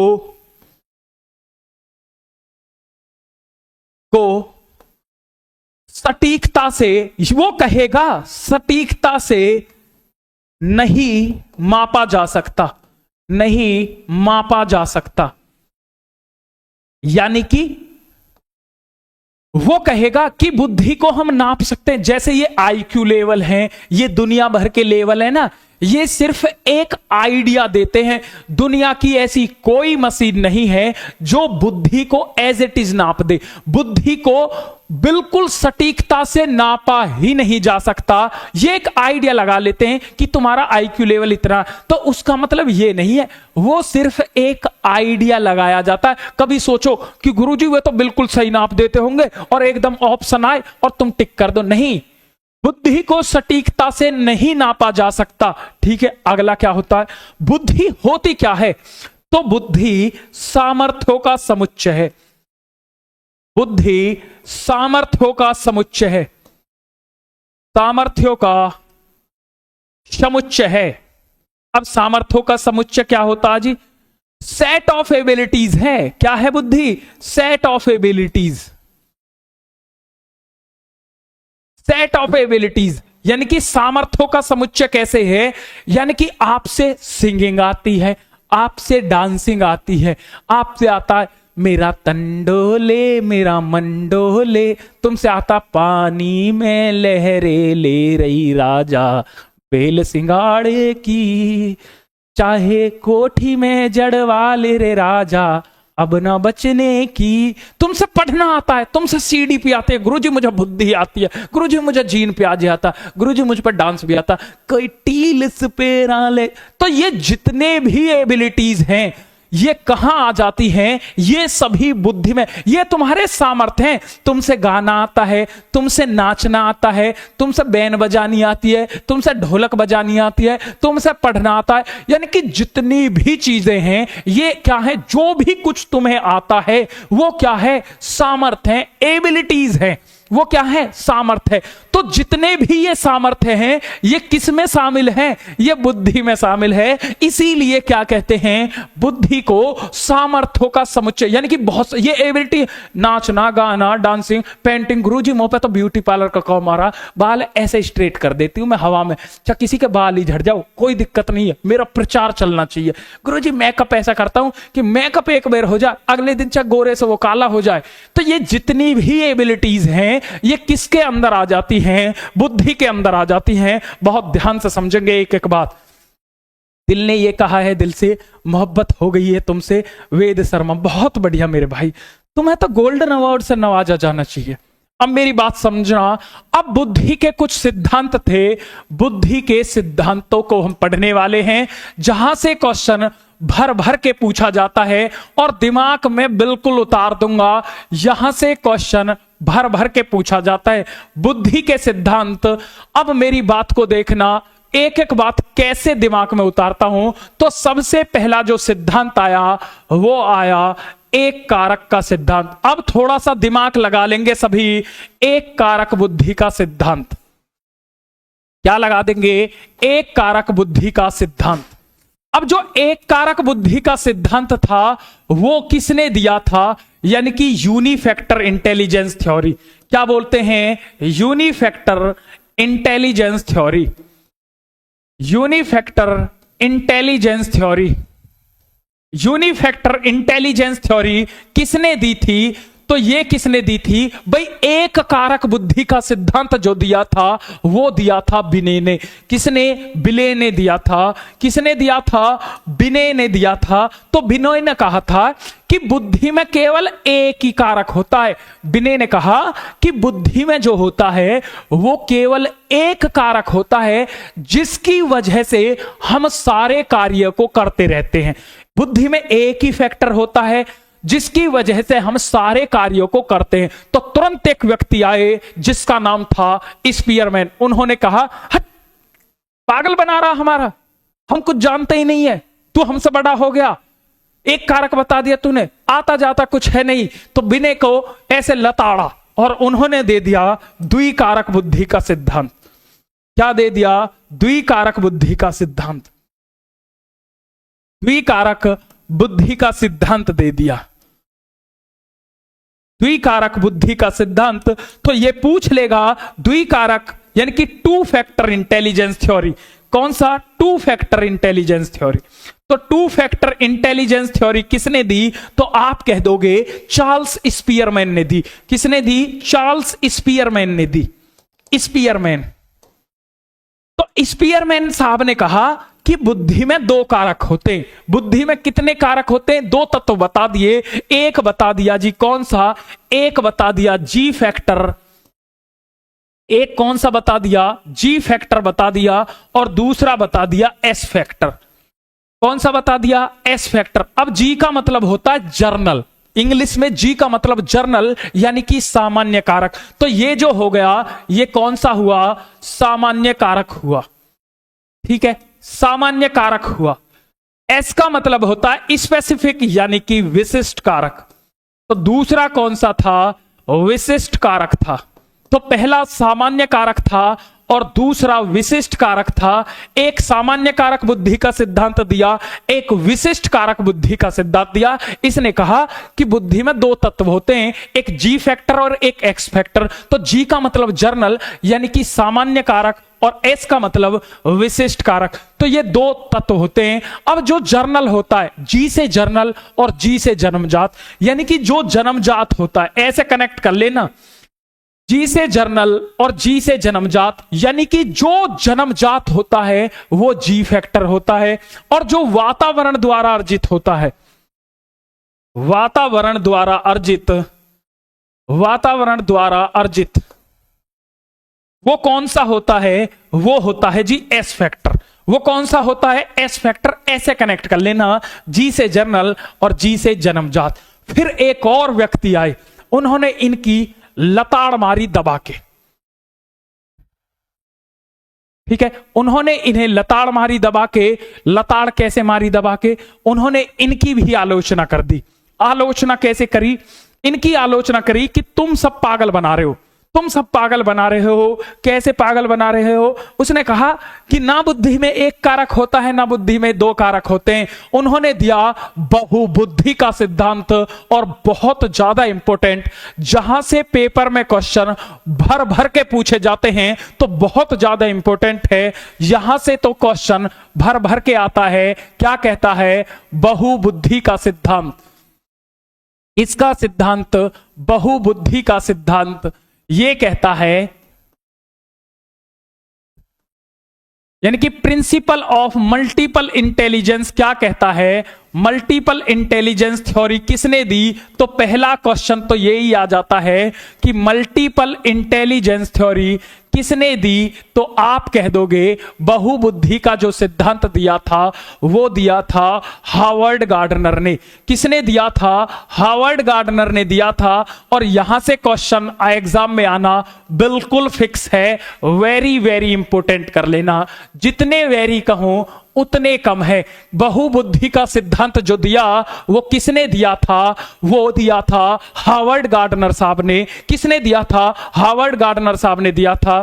ठीक है मेरे भाई राजा सैफी, आपकी कोई भी क्लास बंद नहीं हुई है, आपकी कोई भी क्वेरी है, आप बिल्कुल परेशान ना हो। मुझे लगता है आपको कोई मिसअंडरस्टैंडिंग हुई है।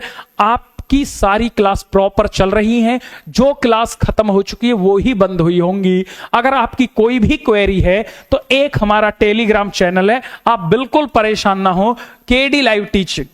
यहां आप अपनी क्वेरी को बता दें, मैं आपकी क्वेरी का जरूर रिजॉल्व कराऊंगा। आप बिल्कुल परेशान ना हो। और जिन बच्चों को ऐप में मॉक टेस्ट में दिक्कत है, ऐप में मॉक टेस्ट कल आपको मिल जाएंगे भाई। ऐप में मॉक टेस्ट अपलोड हो गए हैं, कल से ऐप में मॉक टेस्ट आपको मिल जाएंगे, इसीलिए आप बिल्कुल परेशान ना हो। ठीक है, अब मेरी बात को ध्यान से समझना। अब इसने क्या कहा? इसने इन दोनों को लताड़ मारी और इनकी आलोचना की। इन्होंने कहा कि बुद्धि में बहुत सारे आयाम होते हैं। बात को ध्यान से समझना। इसने कहा बहुत इंपॉर्टेंट है, बुद्धि में अलग अलग आयाम होते हैं, अलग अलग आयाम होते हैं। वेरी वेरी इंपॉर्टेंट है भाई, अलग अलग आयाम होते हैं। इन्होंने कहा कि बुद्धि में अलग अलग आयाम होते हैं, यानी कि बुद्धि में बहुत सारे आयाम होते हैं और प्रत्येक बुद्धि, एक बुद्धि दूसरे से स्वतंत्र है। मेरी बात को ध्यान से समझना। एक बुद्धि दूसरे से स्वतंत्र है, दूसरे से स्वतंत्र है, यानी कि हर बुद्धि एक दूसरे से क्या है, स्वतंत्र है, यानी कि एक बुद्धि क्या है, दूसरे से स्वतंत्र है। अब इन्होंने कहा जिसका वातावरण मिल जाता है वो बुद्धि पनप जाती है। तो ये क्वेश्चन एग्जाम में भर भर के पूछा गया। इन्होंने कहा बुद्धि जो है वो बहुआयामी है। बुद्धि को कैसे बता दिया कि बुद्धि जो है वो बहुआयामी है। और इनके सिद्धांत में किसका योगदान था, तो आप कह देना इनके सिद्धांत में जो योगदान बताया, वातावरण का योगदान बताया। किसका योगदान बताया, वातावरण का योगदान बता दिया, एनवायरमेंट का रोल बताया। और इन्होंने 8 प्रकार की बुद्धि बता दी। एनसीईआरटी के अकॉर्डिंग कितने प्रकार की बुद्धि बता दी, 8 प्रकार की। ये सारे पॉइंट से ही एग्जाम में क्वेश्चन आया हुआ है भर भर के। ठीक है भाई, बहुत बढ़िया। मेरे भाई राजा सौफी बिल्कुल परेशान ना हो। अगर आपने हमारे ऊपर भरोसा किया, भाई जब तक मैं जिंदा खड़ा हूं, अगर मैं मर गया तो मैं नहीं कहता, लेकिन जब तक मैं जिंदा खड़ा हूं आपकी हर वो क्वेरी सॉल्व करूंगा जो भी आपकी क्वेरी है। आप टेलीग्राम पे मैसेज कर देना अपने नाम लिख करके, मैं आपसे खुद कांटेक्ट कर लूंगा। आपका जो भी समस्या है मैं उसका रिजोल्यूशन जरूर करूंगा। ठीक है, आप इतने परेशान ना हो। ठीक है, आपको लगता है आपका ही कैरियर है, हमारा कैरियर आपसे ज्यादा है, हमारा भी कैरियर है, जैसे आपका कैरियर है हमारा भी कैरियर है। तो अगर हम आपसे ही दगा कर देंगे तो हम अपना कैरियर को नहीं तबाह कर लेंगे। तो इसीलिए हम भी तो, हमारा भी तो कैरियर है भाई। ठीक है, इसीलिए अभी परेशान ना हो, फ्लो में पढ़ाने दे, बीच में डिस्टर्ब ना करें। मुझे पता है कि आपकी समस्या, मैं जरूर सबकी समस्या सुनता हूं और 2 घंटे में इसी काम को देता हूं कि किसी भी बच्चे की कोई भी समस्या है तो टेलीग्राम पर सभी की समस्या का रिजोल्यूशन मैं करता हूं। तो इसीलिए आप परेशान ना हो, ध्यान दे। तो इन्होंने कहा कि बुद्धि जो ना वो ऐसे है जैसे ये एक बक्सा है, तो इसमें बहुत सारे स्वतंत्र ये आयाम है बुद्धि के, ये तत्व हैं। इन्होंने कहा बुद्धि में बहुत सारे तत्व होते हैं। ठीक है, और एक तत्व जो होता है वो दूसरे से भिन्न होता है। एक तत्व दूसरे से भिन्न होता है। इसने कहा कि जिसका वातावरण मिल जाता है, जिनका एनवायरमेंट मिल जाता है, वो बुद्धि उबर जाती है, बाकी बुद्धि दब जाती है। जिसका मतलब ये ऐसे जैसे ये बीज है, अगर मैं पानी इसको दे दूं तो ये तो उबर जाएगा, ये दब जाएगा। इन्होंने कहा कि जैसे आप हो, अगर मैं आपको लूं, पकड़ूं और तुरंत आपको लता मंगेशकर, सोनू निगम, अन्नू मलिक, हिमेश रेशमिया इनके आसपास छोड़ दूं, तो आप भले ही बहुत बड़े सिंगर ना बने, आप भले ही दिलजीत दोसांझ ना बने, लेकिन आप छोटे मोटे राग गुनगुनाना बिल्कुल सीखने लगोगे। तो इन्होंने कहा कि बुद्धि पर जो सबसे ज्यादा असर पड़ता है वो किसका पड़ता है, वातावरण का पड़ता है। अगर मैं आपको विराट कोहली, सचिन तेंदुलकर के साथ छोड़ दूं, आप भले ही क्रिस गेल ना बने, लेकिन गांव के छोटे मोटे बॉलरों को आप खूब छक्के लगाएंगे। तो ये इन्होंने कह दिया। तो इन्होंने 8 प्रकार की बुद्धि बताई, और सबसे ज्यादा इंपॉर्टेंट जो मुझे लगता है इस बार पेपर में आएगी, इसको कर लेंगे। जितने मैं वेरी कहूं उतने इंपॉर्टेंट है। तो एक होती है बच्चों जिसे बोलते हैं इंटरपर्सनल, ठीक है, इंटरपर्सनल, और एक होती है इंट्रापर्सनल। बहुत ध्यान से समझ लेना बच्चा, इनमें मैं कह रहा हूं ये क्वेश्चन वो भर भर के एग्जाम में देता है, क्योंकि उसे पता है कि ये जो बच्चे हैं किस में उलझेंगे। एक को बोलते हैं, अब वो ये ही समझ में नहीं आएगी कि कौन सी अंतःवैयक्तिक है और कौन सी अंतरावैयक्तिक है। वो कुछ भी दे देगा। हिंदी में कभी भी ऐसे क्वेश्चन को करने ही मत लग जाना, वरना आप, मैं कह रहा हूं, लिख के दे रहा हूं, कितना भी बड़ा आप जानकार हो, वो हिंदी में कुछ भी नाम दे देगा। तो आपको हिंदी में कभी ऐसा क्वेश्चन नहीं करना। क्यों गुरुजी, हम पे तो इंग्लिश आती ना, हम तो हिंदी मीडियम के, तुमने हमें क्यों ललकार दिया, हम वैसे ही पढ़ रहे हैं तुमसे। अरे मेरे भाई आगे तो सुन ले, आगे सुन। जब वो हिंदी देगा तो उसके सामने वो नीचे जरूर देगा, बस आपको जैसे अंतःवैयक्तिक कहे या अंतरावैयक्तिक कहे, आप खो जाओगे।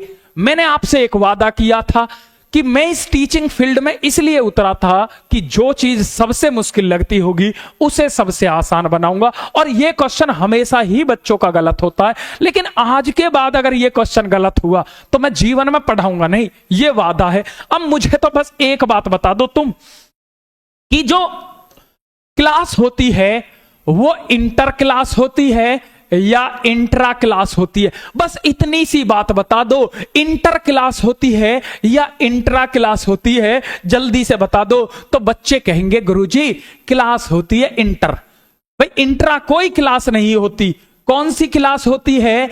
इंटर क्लास होती है। तो एक उत्तर कुमार तुमने देखा होगा, धाकड़ छोरा था, बहुत फिल्म मशहूर थी।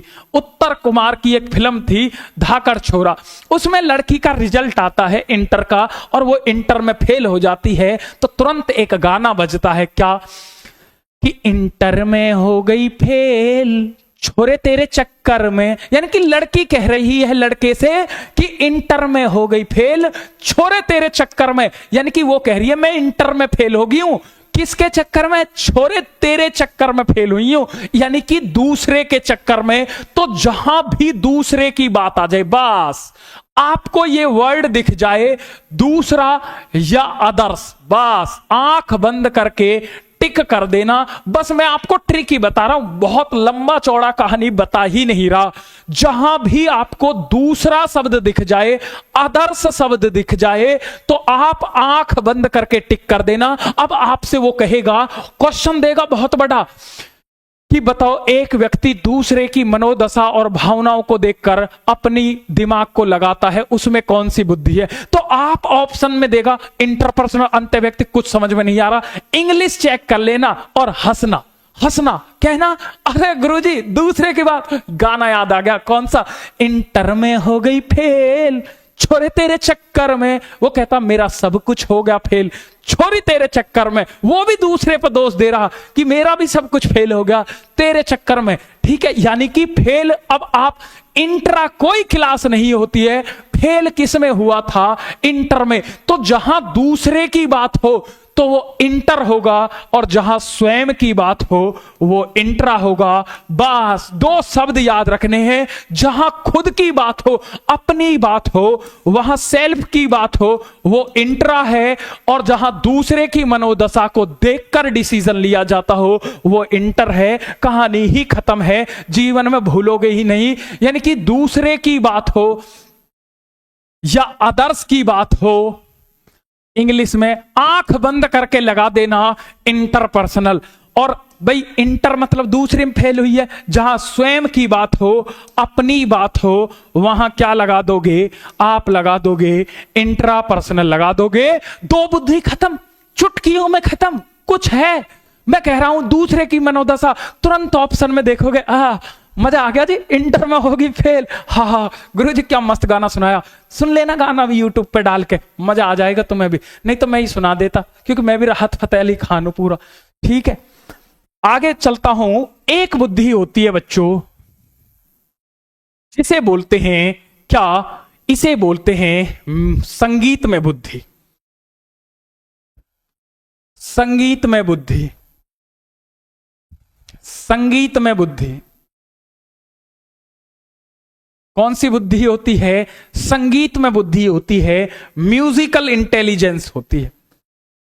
म्यूजिकल इंटेलिजेंस, संगीत में बुद्धि। अब संगीत में बुद्धि क्या होती है? तो जिन व्यक्तियों में संगीत के सुर लय ताल, मेरी बात को ध्यान से समझ लेना, संगीत के सुर लय ताल, संगीत के सुर लय ताल का पता हो, संगीत के सुर लय ताल का पता हो, सुर लय ताल, इन सब की जानकारी होती है, इन सब के बारे में पता होता है, उसमें कौन सी होती है? उसमें होती है जी संगीत में बुद्धि। यानी कि जिनके संगीत में रुचि होती है, जिन्हें म्यूजिक में दिलचस्पी होती है, जैसे तुम्हारी है, गुरुजी एक गाना गा दो। ठीक है जी, आज हम गा देंगे। कौन सा सुनोगे बताओ? रागनी सुना दो। ठीक, रागनी सुना दे दो। जब सृष्टि इतनी बड़ी बनाई, सकल सभी की न्यारी क्यों बस इतना ही सुनो। तो ऐसे व्यक्ति में कौन सी बुद्धि होती है? जिन्हें संगीत में दिलचस्पी होती है, जिसकी संगीत के सुर लय ताल पर पकड़ होती है, उसमें होती है जी संगीत में बुद्धि। तो क्वेश्चन इस तरह से आता है कि एक राघव है जो पियानो बजा रहा है और मतलब कीबोर्ड को टच कर रहा है और ऐसे फील कर रहा है जैसे पियानो बज रहा हो, तो उसमें कौन सी बुद्धि है? आप कह देना संगीत में बुद्धि है। अब संगीत में बुद्धि किस किस के अंदर कद होती है? जैसे आपके जो भी गीतकार हैं, जो गीतकार होते हैं, जो सिंगर होते हैं, सिंगर के अंदर कौन सी बुद्धि होती है? गीतकार वाली बुद्धि होती है। दूसरी कौन सी? कवि जो हो गए, कवि जो हो गए, उनके अंदर कौन सी बुद्धि होती है? आप कह दोगे उनके अंदर संगीत में बुद्धि होती है। ठीक है, बहुत बढ़िया। दिल दीवाने का डोला दिलदार के लिए मैंने रंगा बसंती। ओ बस ठीक है, बच्चे डिमांड करते रहते हैं। अब मेरी बात अगला सुनो। अगली होती है बच्चों जिसे बोलते हैं शारीरिक गतिक बुद्धि। ठीक है, कौन सी बुद्धि बोलते हैं? शारीरिक गतिक बुद्धि।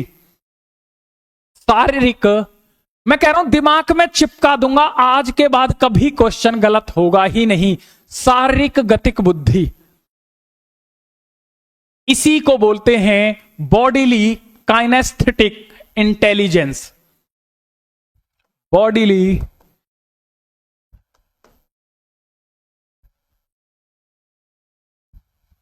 Kinaesthetic intelligence.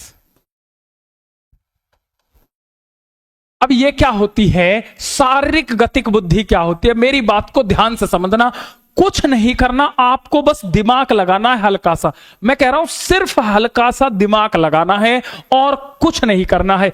ठीक है, शारीरिक का मतलब शरीर, शारीरिक का मतलब शरीर, गतिक का मतलब गतिमान अवस्था में हो। जिसका शरीर गतिमान अवस्था में हो और बुद्धि को लगाए, उसमें कौन सी बुद्धि होती है? शारीरिक गतिक। कुछ याद ही नहीं करना। शारीरिक का मतलब शरीर, बॉडीली का मतलब बॉडी, काइनेस्थेटिक का मतलब मोशन में हो, गति में हो, तो बुद्धि का यूज लगा रहे हो, वो क्या होता है? उसमें होती है शारीरिक गतिक बुद्धि। जैसे एक गाना बजता है, कौन सा गाना? आप तो गाने बहुत सारे, छम्मा छम्मा बाजे रे तेरे। तो जो डांसर होता है ना, अब छम्मा छम्मा पे ये थोड़ी है कि गांव की लेडीज ऐसे नाच देंगी छम्मा छम्मा पे, नहीं। जो डांस होगा, वो जो नर्तक होते हैं, देखो उनकी बॉडी मूवमेंट भी कर रही है छम्मा छम्मा, यानी कि वो ऐसे ही बीट पर अपनी बॉडी को भी चला रहे हैं और दिमाग भी लगा रहे हैं कि ढोल जगीरों पर कैसे नाचना। इसका मतलब वो क्या करते हैं बच्चों कि संगीत की धुन पे दिमाग भी लगा रहे हैं और बॉडी जो हो रही है वो मोशन में भी हो रही है। यानी कि जो डांसर होते हैं, जो नर्तक होते हैं, उनमें कौन सी बुद्धि होती है? उनमें नर्तक का भाई क्या होता है? डांसर जो होते हैं उनमें क्या होता है? उनकी जो बॉडी होती है वो मोशन में होती है। वो क्या होती है? मोशन में होती है। और बुद्धि का वो मलाइका मैम, हाँ मलाइका मैम, बहुत बढ़िया। तुम्हें तो पता ना, तुम तो भाई बहुत तकड़े, तुम भी डांसर ही हो। नर्तक और जो बच्चों एथलेटिक्स होते हैं, धावक जो होते हैं, भाई दौड़ रहा है उसैन बोल्ट, उसे पता है मुझे 20 सेकंड में, पागल व्यक्ति कभी भी दौड़ नहीं जीत सकता। वो दौड़ रहा है, देखो किस तरह से दौड़ रहा है, दौड़ रहा है, दौड़ रहा है, बहुत बढ़िया जी, दौड़ रहा है। और तुरंत बच्चों वो समझ जाता है अब मुझे स्पीड स्लो करनी है, अब स्पीड तेज करनी है। धावक जो भी खिलाड़ी हैं, आपने देखा होगा भाई, जो विराट कोहली है, क्रिकेट गेम है, जैसा कबड्डी प्लेयर है, मैं तुम्हें कबड्डी तो खेल के यहां नहीं दिखा सकता, वरना मैं भी कबड्डी का प्लेयर हूं। यूं पकड़ के यूं ऐसे टच मार देते हैं ना, हैंड टच। और क्या करते हैं क्रिकेट, विराट कोहली कैसे सोचता है, वो दिमाग लगाता कहां खिलाड़ी है कहां नहीं है।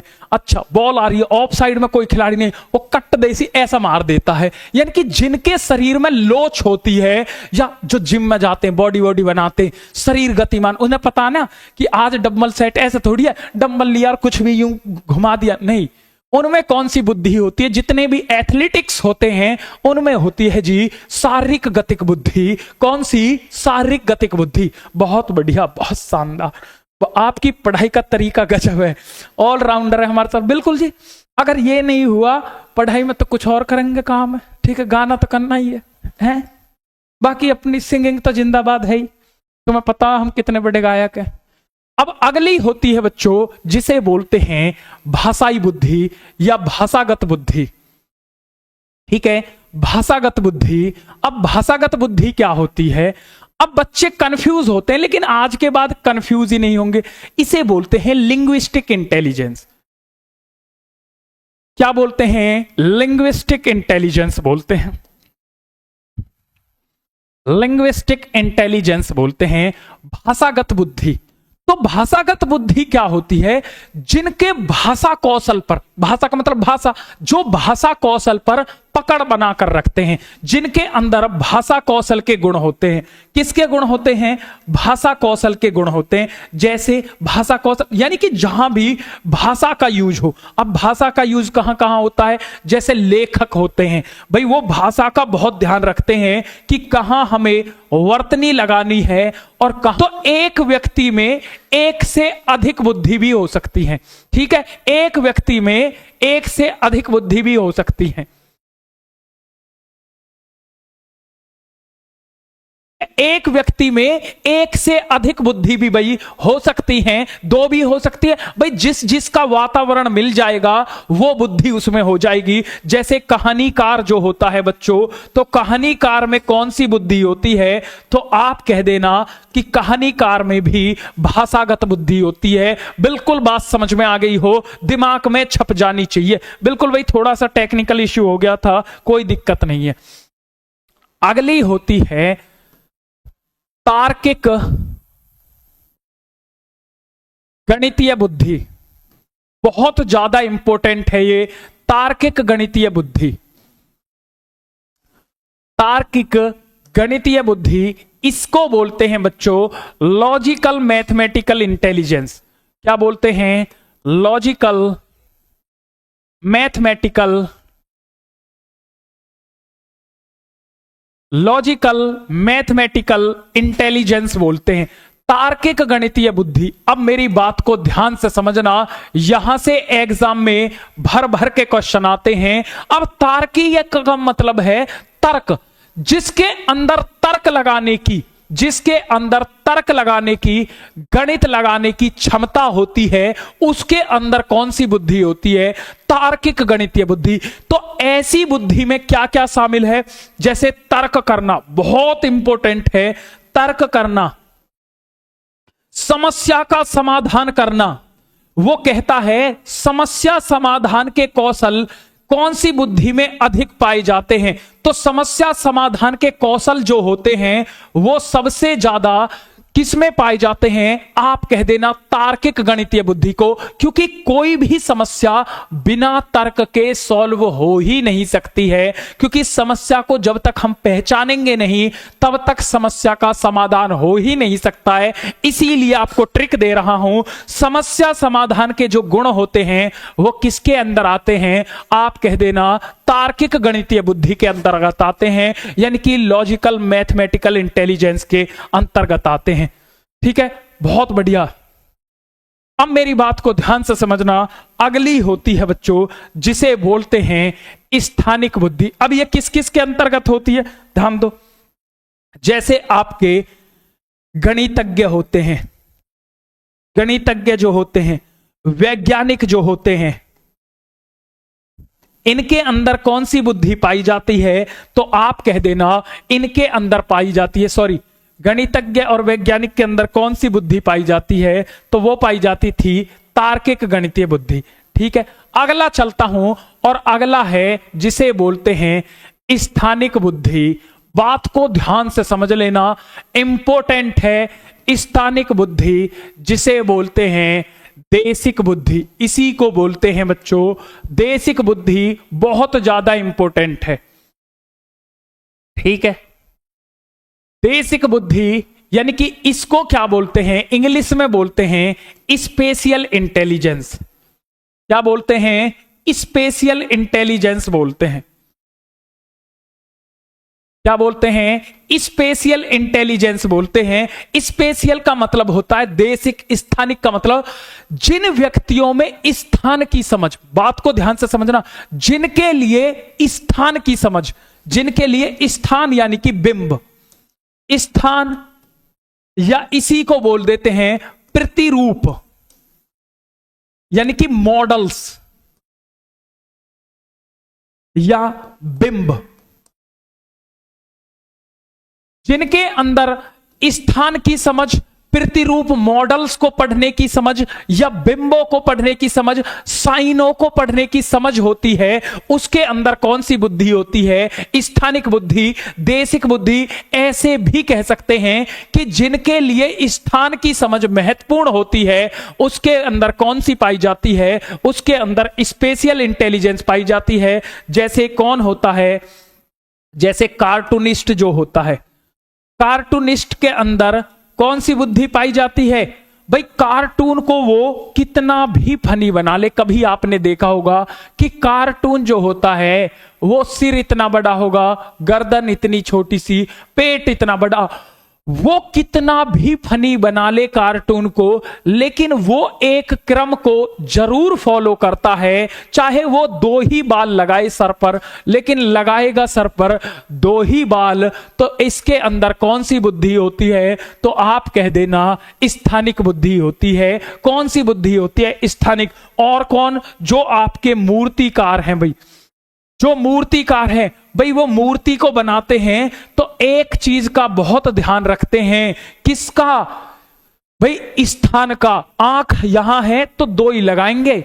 अगर सरस्वती मां के हाथ में क्या है, आपने देखा है पुस्तक है, कभी उनके हाथ में गदा नहीं देंगे, यानी कि उनके लिए स्थान की समझ बहुत महत्वपूर्ण होती है। तो मूर्तिकार, कार्टूनिस्ट और जो मानचित्रकार होते हैं, भाई भारत का नक्शा भारत थोड़ी है, लेकिन मानचित्र में दिल्ली यहां है तो ऊपर ही दिखाएंगे, ऐसा नहीं है दिल्ली को नीचे दिखा देंगे। उनके लिए बिंब, मॉडल्स की समझ महत्वपूर्ण होती है, उसमें होती है स्थानिक बुद्धि। बहुत शानदार, बहुत बेहतरीन। और अगला आता है जिसे बोलते हैं बच्चों नेचुरलिस्टिक इंटेलिजेंस। नेचुरलिस्टिक इंटेलिजेंस, और ये ही अभी सीटेट जुलाई 2024 में लेटेस्ट क्वेश्चन आया था।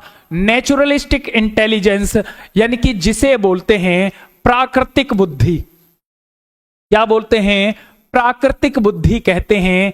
अब आपसे वो कहेगा कि प्राकृतिक बुद्धि क्या होती है, नेचुरलिस्टिक इंटेलिजेंस क्या होती है, तो आप ये कह देना जिनके लिए प्रकृति, जो प्रकृति, बात को ध्यान से समझना, जो प्रकृति यानी कि प्रकृति, या इसी को बोल देते हैं वातावरण, या पेड़ पौधे, जीव जंतु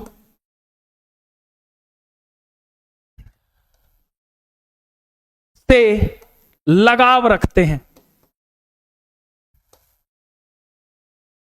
जो पेड़ पौधे, वातावरण, प्रकृति, जो नेचर के प्रति सेंसिटिव होते हैं, जो नेचर से प्यार करते हैं, जो एनवायरमेंट से प्यार करते हैं, उनके अंदर जो पेड़ पौधे खनिजों से प्यार करते हैं, किससे प्यार करते, आया हुआ क्वेश्चन है, जो पेड़ पौधे खनिजों से प्यार करते हैं, इनसे लगाव रखते हैं, उसके अंदर कौन सी बुद्धि होती है, प्राकृतिक बुद्धि होती है। जैसे एग्जाम्पल क्या है, जैसे किसान हो गया, वनस्पति वैज्ञानिक हो गए, जो वनस्पति से प्यार करते हैं भाई, ठीक है, जो प्राणी वैज्ञानिक हो गए, इनके अंतर्गत कौन सी बुद्धि पाई जाती है, तो आप कह देना इनके अंदर पाई जाती है जी प्राकृतिक बुद्धि। तो लास्ट में इन्होंने एक बात कही, अब मेरी बात को ध्यान से समझना। जो लास्ट में इन्होंने बात कही थी, इन्होंने कही थी कि जो सब बुद्धि है, बात को ध्यान से समझना, वो कहेगा कि सारी बुद्धियों में सबसे जो श्रेष्ठ बुद्धि है, क्या वो तार्किक गणितीय बुद्धि है? आप कह देना नहीं, प्रत्येक बुद्धि अपने आप में श्रेष्ठ है। भाई देखो, अब मैं आपसे कहूं एक आईएएस है, ठीक है, और एक विराट कोहली है, ठीक है, एक बच्चों रोनाल्डो है,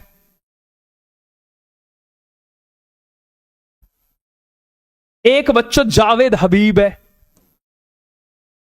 अब मैं कहूं इनमें सबसे ज्यादा तेज जो बुद्धि है वो आईएएस की है, तो ये बिल्कुल गलत है।